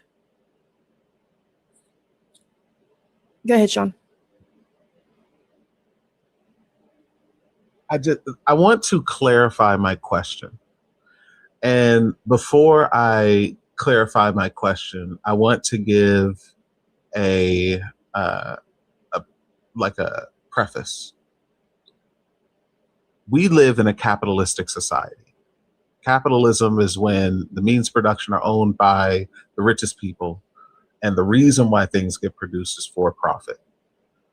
There are no other reasons for production in capitalism. Hospitals will go out of business if they don't turn a profit. Like, it is literally only for profit. What I'm hearing when I hear people say we need to infiltrate electoralism and change the laws and make it so that people have, or make it so that these systems no longer affect the people in this ways, even if it's not change the laws, but to get rid of the system, even on a local level. What I'm hearing is that we need to infiltrate this thing that protects capitalism and makes money from capitalism. And what I'm asking you is, there's this thing called primitive accumulation, where you gather resources before you enter a system. Primitive accumulation for capitalism was Black bodies. It was slavery. It was free labor. They took Black people from Africa, made Black people cultivate land, and stole land from indigenous people in order for that to happen. And then they sold the goods that Black people created, even back to the Black people, for more, obviously, than they created it, because the labor was free, and they sold it for a profit. That was the primitive accumulation of capitalism. What is the primitive accumulation for this local change that we're going to see? Because there are billionaires with a B who advocate for the unaliving of Black people for no reason other than we're Black. There are billionaires with a B who advocate for femicide. There are billionaires with a B who fund the most transphobic, homophobic, racist, xenophobic, name-a-phobia, name an ism. They fund them because it's profitable to do so. I need to know your business plan. I need you to give me a pitch. We're in an elevator, pitch to me, because changing laws is not telling me anything. Changing laws just tells me I have a fantasy that we can do something within capitalism without any money. And you just have to believe me because what? I need the plan. I need the business plan. I want to be pitched to. I'll give you everything that you have to play with. You're able to get into local office. You're able to change the laws. You're able to do all of the things that you were doing. You're able to do everything that you were saying. I need the business plan. I need the primitive accumulation. I need the figuring out a way to make it profitable for Black people to not unalive simply because we're Black. I need the way to make it profitable to get rid of prisons. I need the way to make it profitable to get rid of police, which is, by the way, their only job is to uphold the interest of capital. That's the only job that they have. They have literally no other job. They do not protect people from anything. They do not stop crime. They cause crime. When police go on strike, crime goes down. And that's just not the amount of arrests that go down. 911 stops getting called when police go on strike. So I want to know what the profit incentive is, the return on investment for the infiltration of this system. Because right now what I'm hearing is put yourself in danger with no return on investment and just trust me that there will be one. Tell me the business plan. I'm in a capitalistic mindset right now. I need to know how much money you plan to get and what you're planning to use that money for, because there are billionaires with a B who you are up against when you say we need to use the system to get rid of the system.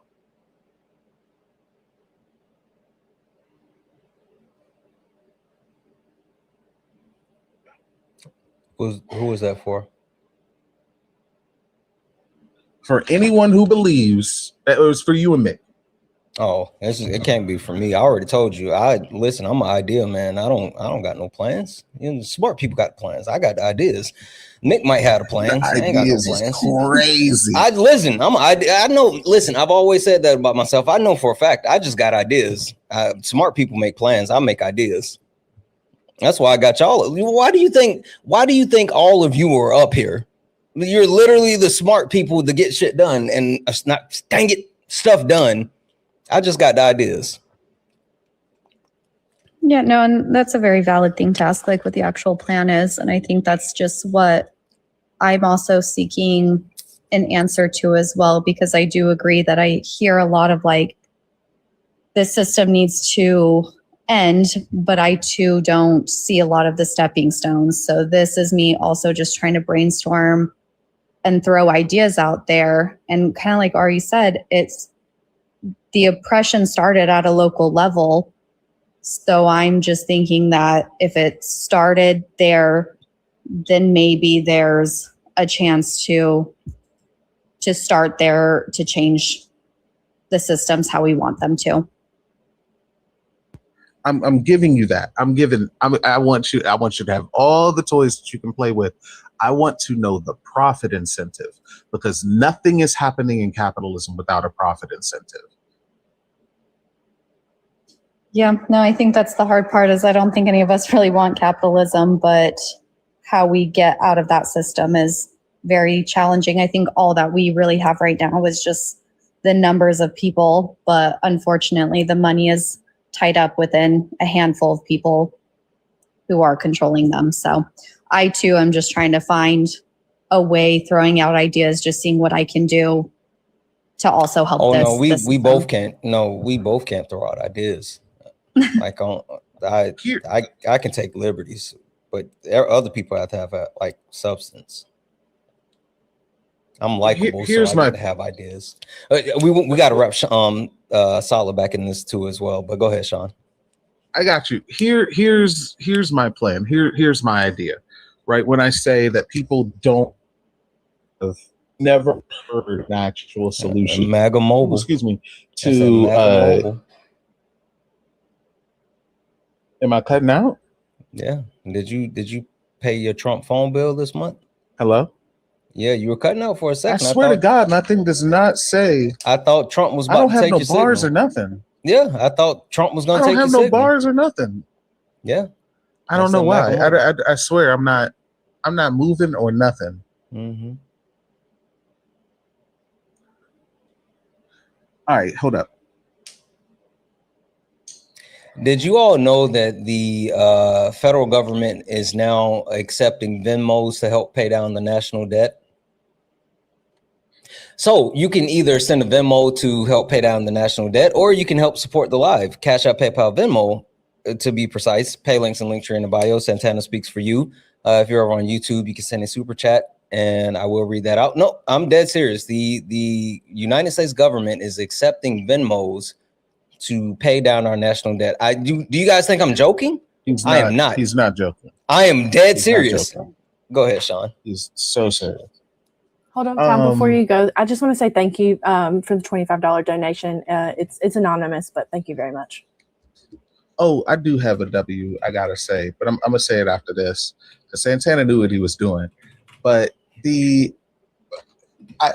my plan is this. My plan does not utilize capitalism. My plan does not utilize electoralism. Electoralism is useless. And until someone can tell me a way for electoralism to be useful, I'm going to continue to say it is useless. And I don't understand why we would do something and waste resources and waste energy and waste time doing something that is absolutely useless. Socialism in every single aspect has succeeded, and the implementation of socialism has only ever come about one way, when in opposition to other ways.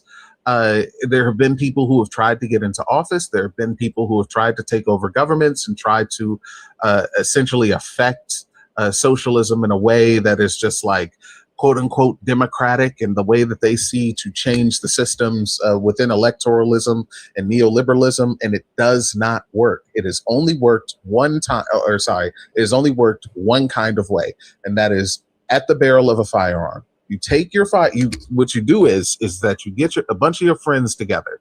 You start talking to each other about theory. We have theory that is written down. We have theory from that's talking about this in particular. It's a Reform or Revolution was written in the 1800s. It was written in 1890 something. I think it was 1895, 1890, and they were talking about this exact thing. What works? Reform? Does reform work, or does revolution work? And the overwhelming answer throughout the years has been revolution. When capitalism was brought about, it was not brought about through diplomacy and getting into the king's court. It was brought about through revolution. When socialism has been brought about, it has been brought about through revolution. When we talk about changing things for marginalized demographics, it has only ever been liberatory in one way, through the barrel of a firearm. The primitive accumulation, what I talked about, the accumulation of resources, and before you get into an economic system. The primitive accumulation for socialism is seizing the means of production. What you do is you get a bunch of your friends, you start talking about theory, you become socialists, you start going to the range, you start doing things like karaoke night, so you're not embarrassed in front of a bunch of people and you can learn how to publicly speak. You take public speaking lessons. You do things like improv. You go out with your friends. You do things in your community to help people out. You cut people's grass for free. You do other things like, I don't know, you make clothes with your crocheting skills, and you get to know your neighbors, and you start tenants unions, and you talk to your coworkers about why they should be in a union, and you start a union. And then once you start a union, you start talking about the issues that you have with your work, and you start telling them that those are issues with capitalism. They start believing you because it's true. They start looking into the theory. They become a part of your friend group. You hold a couple D&D campaigns where y'all do some revolutionary stuff. You go out and you run drill one day. You just go out and you go, hey, we're doing this. We're not going to work. We're tired of being hungry. We're tired of being tired. We're tired of being shot like dogs in the street for no reason other than we're black. And you go out there and you make a real change through the barrel of a firearm. It has worked for Mao, it worked for Stalin and Lenin, it worked for Sankara, it worked for Jamaica, it worked for name a country that has had any kind of revolution. That is what it worked for George Washington. It worked for GW, bro.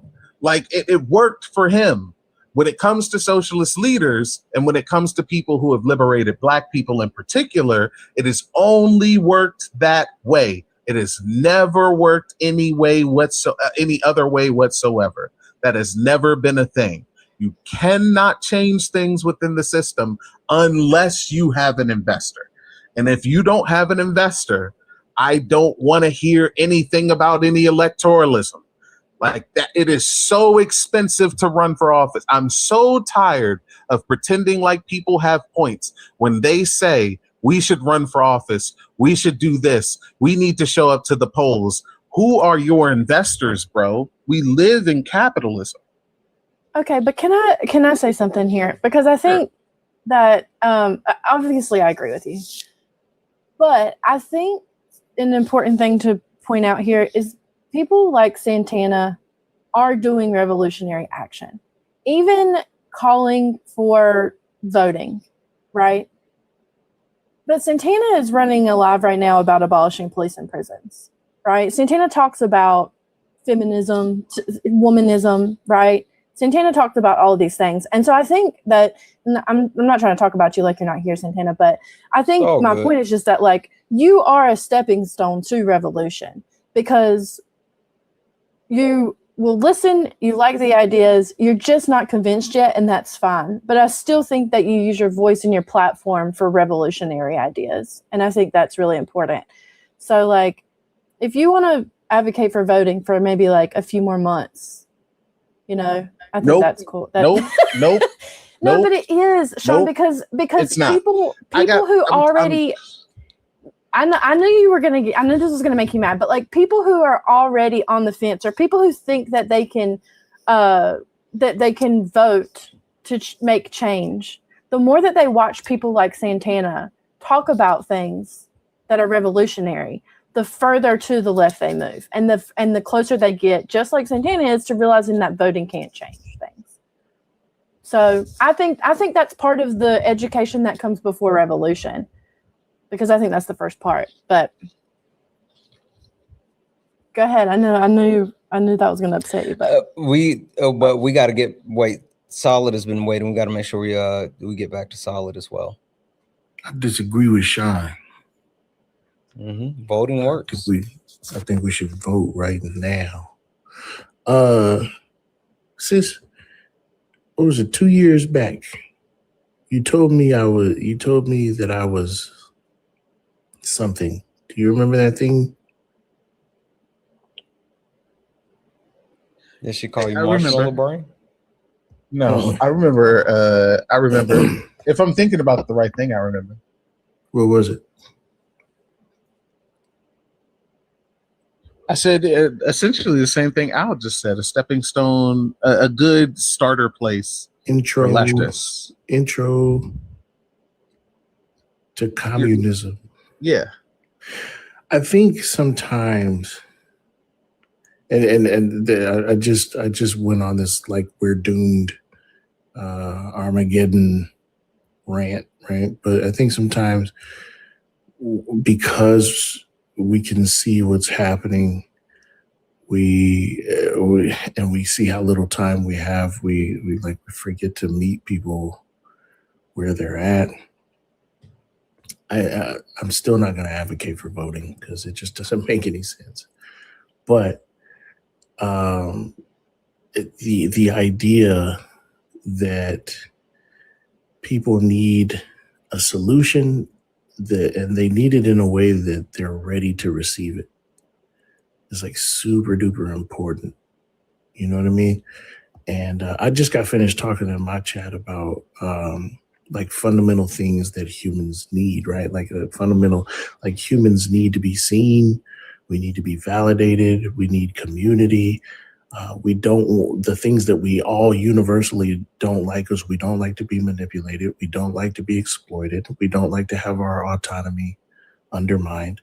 Like is not a strong enough word, right? What if we simply appealed to the idea that we are in the situation we are now, and that we were there before community, right? That we were there. The reason why the right has been able to successfully implement fascism is because they understood the isolation that comes from capitalistic and individualistic, misogynistic conditioning, right? And so, again, I want to kind of clean up my everything's burning. I want to clear that up.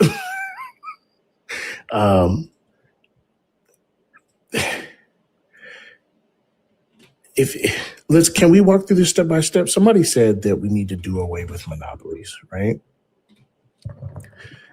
How would we do that, right? Like if you're thinking that we would do that via regulation,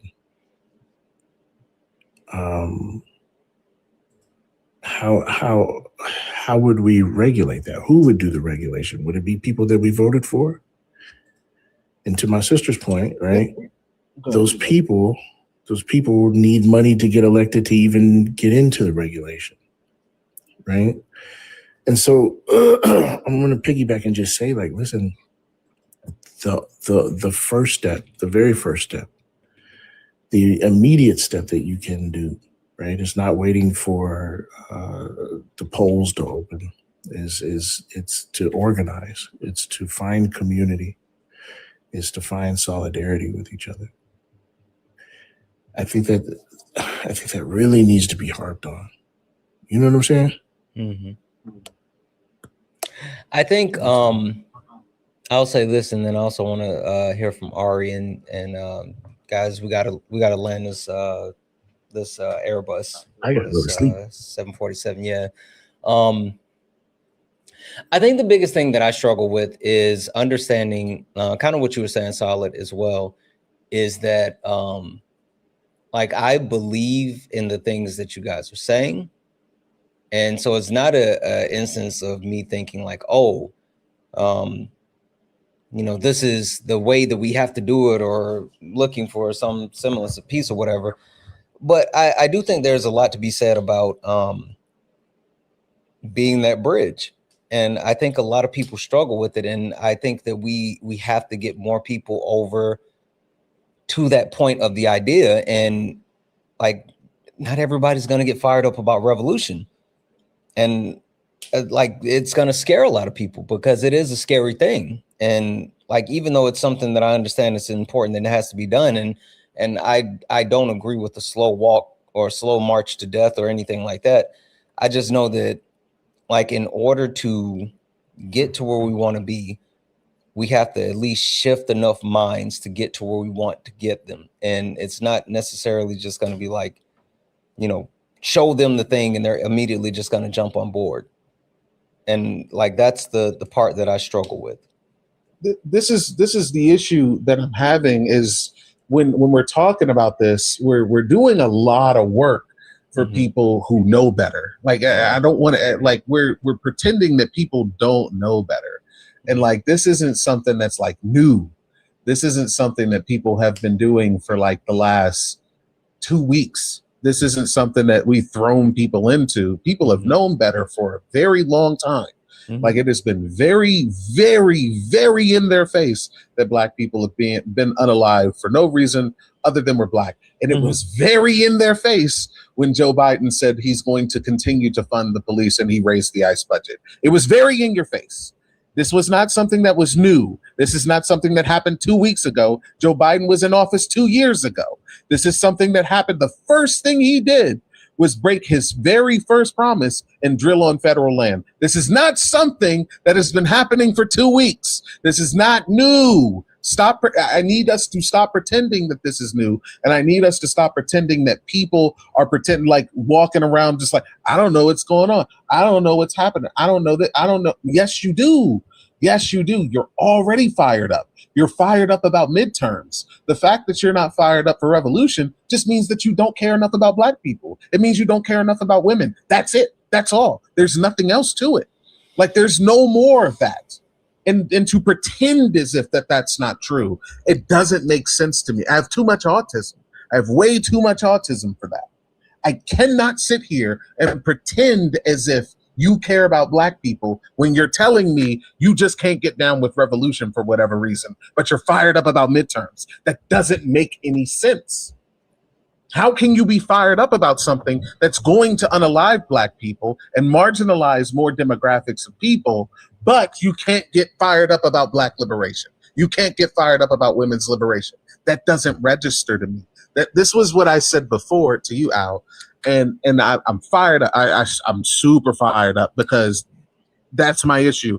But I was saying that what I don't understand as a Marxist, how someone can say, I want to change the material conditions, but I don't want to look at any of the material conditions. That doesn't make sense. When you say you want to do something within the system, how you going to do it within the system? Oh, I don't know. Like, I'm just spitballing. What do you mean you're just spitballing? That doesn't make any sense.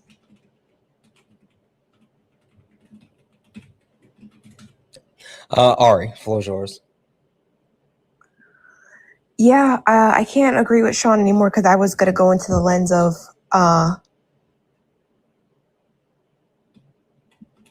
women and children don't have time to wait, right?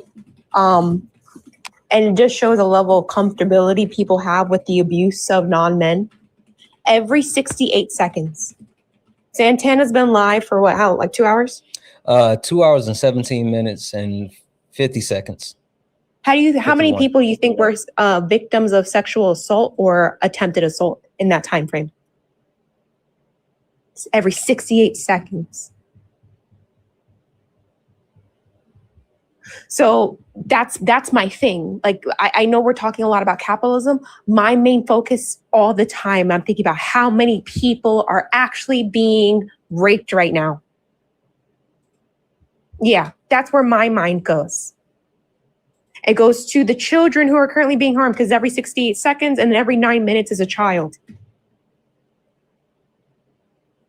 They don't have time to wait for you guys to figure it out through electoral politics. That has not been working for years. And whenever people tell this to me, right, this is why I stand on what I say about Winnie Mandela. Say her name, because Nelson Mandela was a sellout. I said what I said. He's a sellout. He sold out to white supremacy and electoralism and liberalism.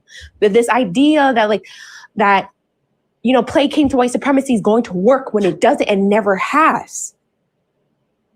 Right? She was too radical. So they threw her to the side. They throw women to the side because it's easy. It's easy not to think about what's happening to women and non-men right now. They are currently victims of sexual assault happening right now as we speak. And if that does not make you angry, that's a you problem for you to unpack, for people who are listening. If you're not angry right now, if that does not piss you off, that's something wrong with you, not me. If you're more fired up at the polls than recognizing someone is literally being abused right now by the rapist in chief in the office, and yeah, probably all those other MFers up there. I censored myself. I did it. I'm proud. All them other MFers up there and Democrats, they're doing it too. You just had a Democrat who did a murder-suicide of his family. Are you kidding me? It's all of them. It's all men. Every single one of them. It's all men. I said what I said. And if you're not mad about this stuff, if you're not mad about patriarchy, you're not mad about patriarchal abuse, you're not mad that there's sexual violence everywhere, that's a you problem. That's not for me to unpack. Take that up with yourself. And you sleep with that every 68 seconds. Play that in your mind every day because it sits with me every day while we sit here and wait for electoral politics to work.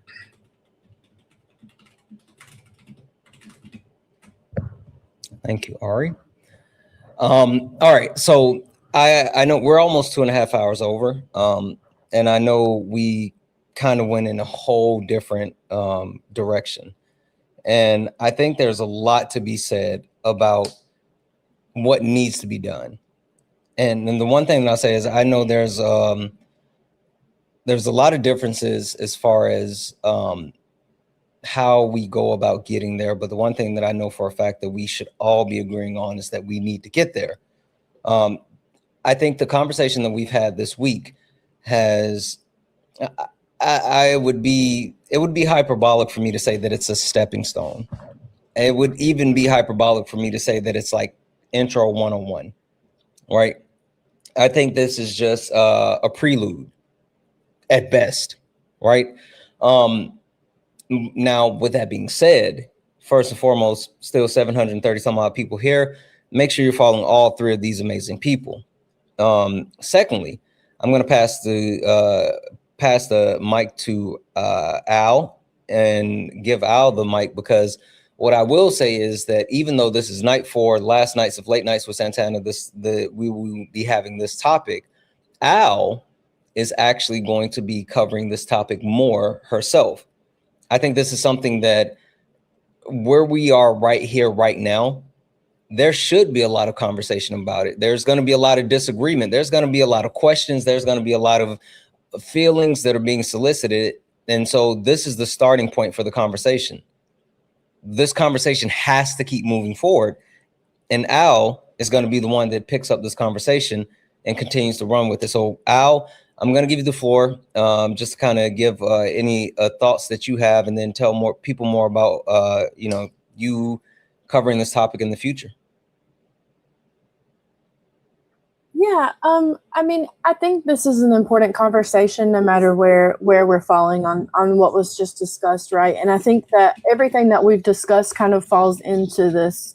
I mean, the first day Ari got up here and gave us such a great example of how patriarchy contributes to mass incarceration. And so I think this conversation is important, and it's one that cannot be had in even just 4 nights. So I think I would really like to, especially because lots of people have reached out to me with questions, with being intrigued, and just wanting to understand more. So I think I'm going to maybe start by holding like 2 lives a week. And we can, work on how we want to run it. If everyone just kind of wants to come up and say how they feel and all that, we can talk about it.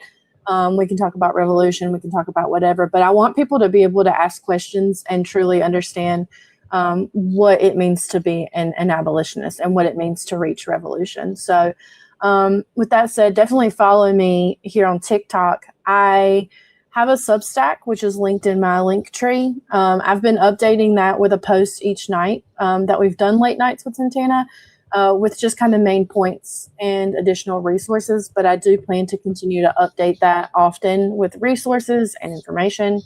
And obviously follow these wonderful people above me. Education. I know it's starting to sound really cheesy, but I do think education is the first place to start for revolution. And we all really enjoy educating, and I think that's what we got to do. Read a book, listen to what we have to say, and we'll get there. Yeah. Absolutely. Sean, any final thoughts from you?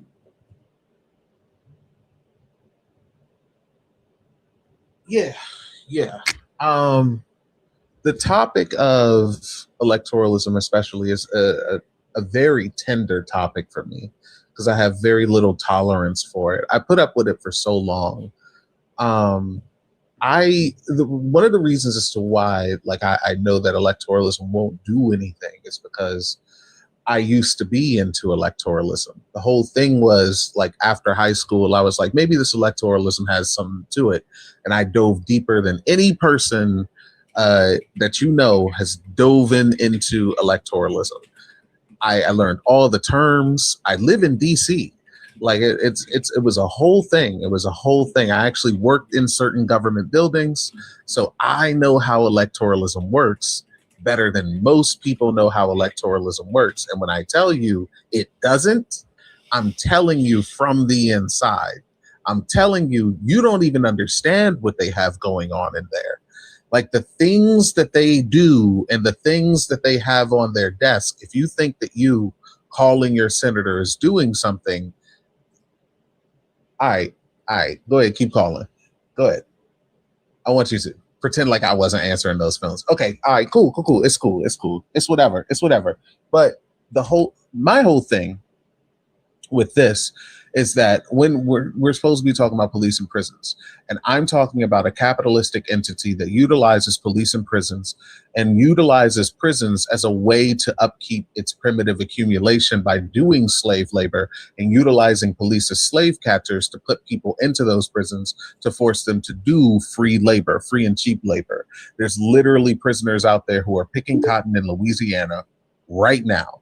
Like it is not a joke at all. This is something that is really happening. It is something that really derived from chattel slavery. It is something that has never gone away. It is something that was implemented on purpose. It was not accidental. It is very intentional. And it is something that targets marginalized demographics for a reason. And the reason it targets marginalized demographics is because the individualism that they have implemented upon people and said, if it does not affect me, then I don't care about it.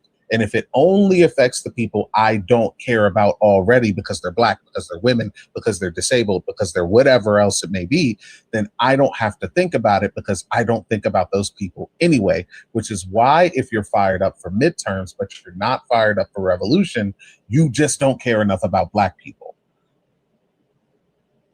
My entire point here is that the only way to move away from these systems, these punitive systems of policing that are meant to uphold the interest of capital, that are meant to turn a profit, that are meant to put marginalized people into slave systems that turn profit, the only way to get rid of them is through violence. That's it. There is no other way. There's no political power that we can leverage. There's no local elections that are going to help get rid of prisons. There are no anything other than revolution that is going to do anything. And if you think that there is, my question to you is how? I want to hear the argument. I want two premises and a conclusion, and I want a valid inference rule. Like I want the entire thing. That's what I want. But I'll land it there, and I'll say in Al's this has nothing to do with the conversation. In Al's bio, there's a link, carenotcarceral at Etsy.com. You can get you some stickers to say abolish police and prisons. You can get you some stickers that say some funny Bible quotes.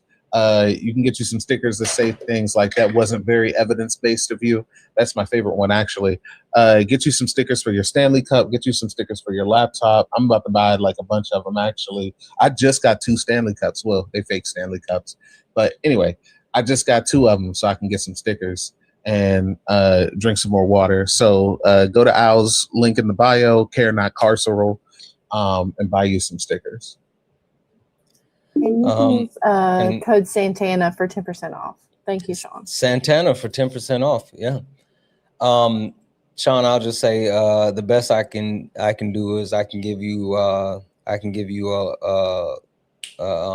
logical fallacy, some correlation, causation, and a couple of whataboutisms. That's the best I got. So you're gonna have to deal with that. Ari, anything else from you? And say the word ontological, and then that ontological. There you go. Wait, counting or not counting gang violence? Oh shit! Oh damn! Late nights, Ari. Whoa! So sorry. You caught me off guard. You can't blame me for that one. You threw me off. I wasn't ready. Yeah, and sorry. This topic always gets me really passionate because all I'm thinking about in the meantime is, as I said, the violence towards non-men, right? And for years, and I mean years, Black women have been put to the wayside when having these discussions, right? Black women have put their own abuse to the side, right, to uplift Black men as they were being abused, right? If you think during the civil rights movement, Black women still weren't getting their behinds beat by their husbands, they still were, while advocating for their civil rights alongside Black men. I'm tired of Black women being put to the side. I'm tired of women, period, and non-men being put to the side. I'm tired of children being put to the side. And I'm tired of this waiting game of everyone telling us to wait, to wait, to wait, to wait. To wait till what? Because it's been over thousands. Patriarchy, the rise and spread of patriarchy is 15,000 years ago. It's the longest standing system of oppression. And women are still not liberated. And I keep hearing wait. I'm tired of it. I'm tired of hearing the wait. So that's why I'm very passionate about this topic. I do have a book club where we talk about these topics. We actually just finished a book last week, Why Women Have Better Sex Under Socialism. It makes really good arguments of, like, if you've heard me talk about on a different panel before, how the institution of marriage under capitalism is essentially akin to sex work. Because it coerces women to get married to men in order to get proximity to capital to be able to survive. So if you want to hear understandings of that, join book club. We have these discussions all the time. We meet once a month and it's a pressure-free zone.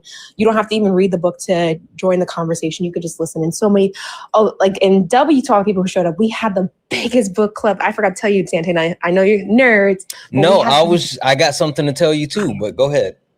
We had the biggest book club turnout since we've started. And we started book club back in November of last year.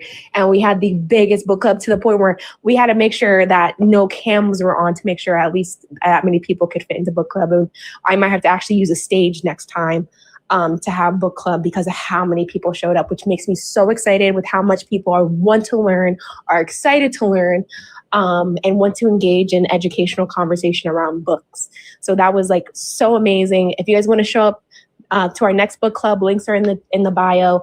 I have the event listing in the Discord. It's a free Discord, 21 plus Discord, I will say, because my mods are going to yell at me if I don't keep reminding people it's 21 plus because of the content of the books that we are reading. They're all educational. The book we are reading this month is Black Trans Feminism. W's in the chat for that.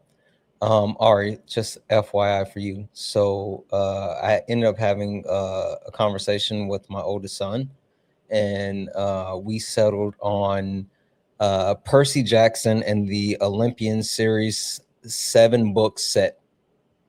So he's getting all 7 of the Percy Jackson books to read. W. And you know what? I got news for you. I started One Piece.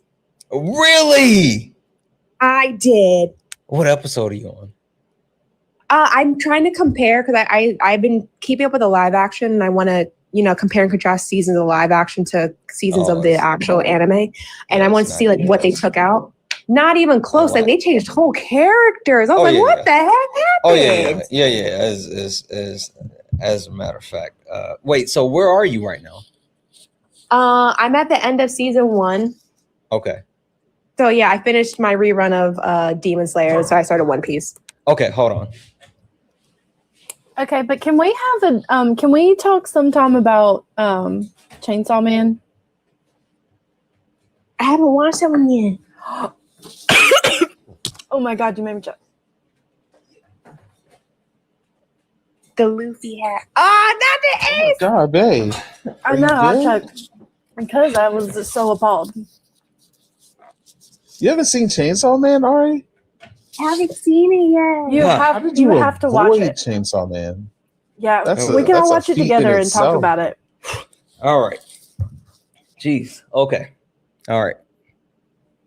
So you haven't met Ace yet? No, but that is my longtime friend's favorite character, so I'm very well aware of Ace. Okay. All right. I couldn't get my hat. My hat was stuck. But I got it. Anywho, All right. All right. We're going to wrap this up. I appreciate the heck out of all three of you for not only coming throughout this week, but, you know, everything that you've added to the conversation. The last thing I'll say about this, especially with the way that we kind of ended, I think this is important. And I'll tell you guys this, the reason why, like, there's certain stuff that I've started, quote unquote, debating with people on the left or fancy themselves to be leftists or liberals, or all this other stuff. I think, like,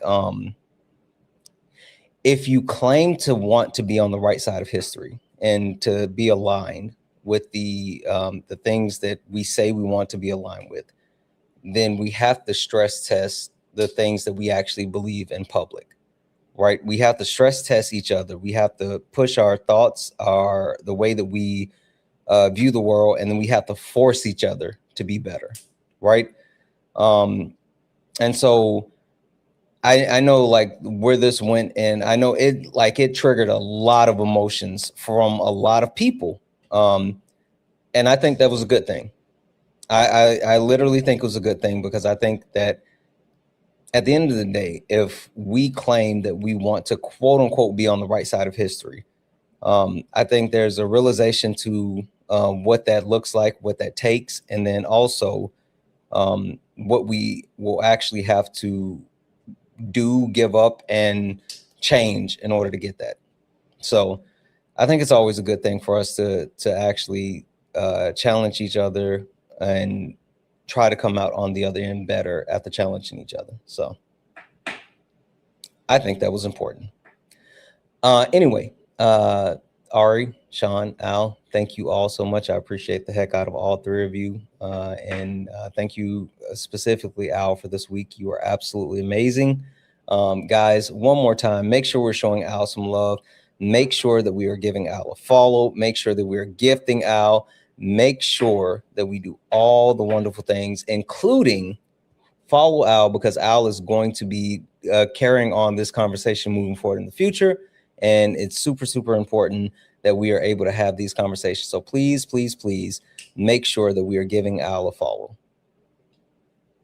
I'll give you the last word. I just want to say thank you. It's really cool to be able to share something that I'm passionate about, and for people to want to talk about it and hear it. I think Sean can tell you our lives were a lot different 5 years ago. This is not how the conversation about abolishing police and prisons would go. And so it's really rewarding to be here. And yeah, thank you, everybody. Let's continue to talk about it. Absolutely. Absolutely. All right, you three, I'm going to drop you down.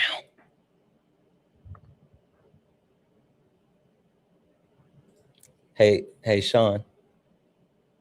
Yeah.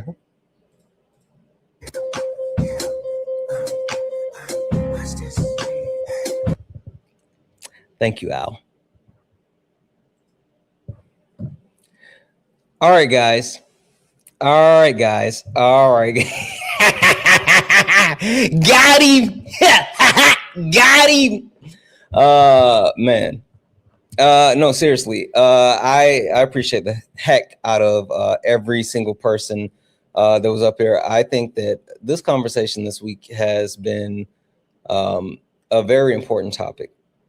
Ari says she knew. You know who I can't get with that anymore? Do you guys know the one person that I cannot get with that anymore, because they will run every single time? There's one person who has my timing down perfect. Kobe. Athena has it down pat. Athena knows, and she will flee before she lets me. Athena will left, right, pat, turn before I can get it off. No pause. Anyway, seriously, this was a really, really important conversation. I think I really appreciate Al because like throughout this entire week, you could see her passion. You could literally see her passion. And it's something that management and I talked about after like each live, and the amount of not only knowledge that she has when it comes to this topic, but the amount of passion that came through with this topic was so meaningful. So it was absolutely amazing. It was a great week. If you missed any of it, make sure you go check it out on that's right. That's right. Also, guys, make sure in the midterms, I think Sean is up for a House seat. Sean, which district House seat are you working for? I'm sorry, running for. And Sean is up for, what's the House seat in DC? Make sure we're voting for Sean. If you're in the DC area, make sure you are voting for Sean because she is running for a House seat. I'm not sure who she is looking to, who's the incumbent, but I think Sean would absolutely listen. I'm officially, listen, this is my official endorsement of Sean. So if you're in the DC area, make sure you vote for Sean for whatever House seat that is she's running for. So there's that. Deb's in the chat for Harry for the $5 donation, said for the Santana national debt. Yeah. National debt thing was wild. That was wild. Also, W's in the chat for inconspicuous for the $1.99 super chat to say liberals rock. Then another $1.99 said nothing. Okay. Guys, we're gonna get out of here. We will be back. Outro now? Why we got to do the outro? You know what? Nah. Ladies and gentlemen, welcome to the main event.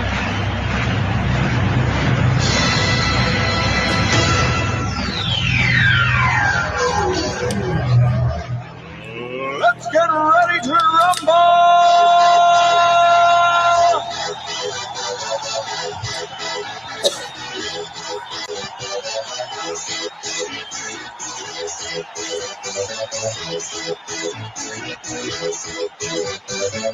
Y'all ready for this? Guys, welcome in. This is Sparring with Santana, one-on-one debates with Trump supporters or anyone that disagrees with anything on the background. I am Santana. Only request up if you are. No, I'm just messing with you guys.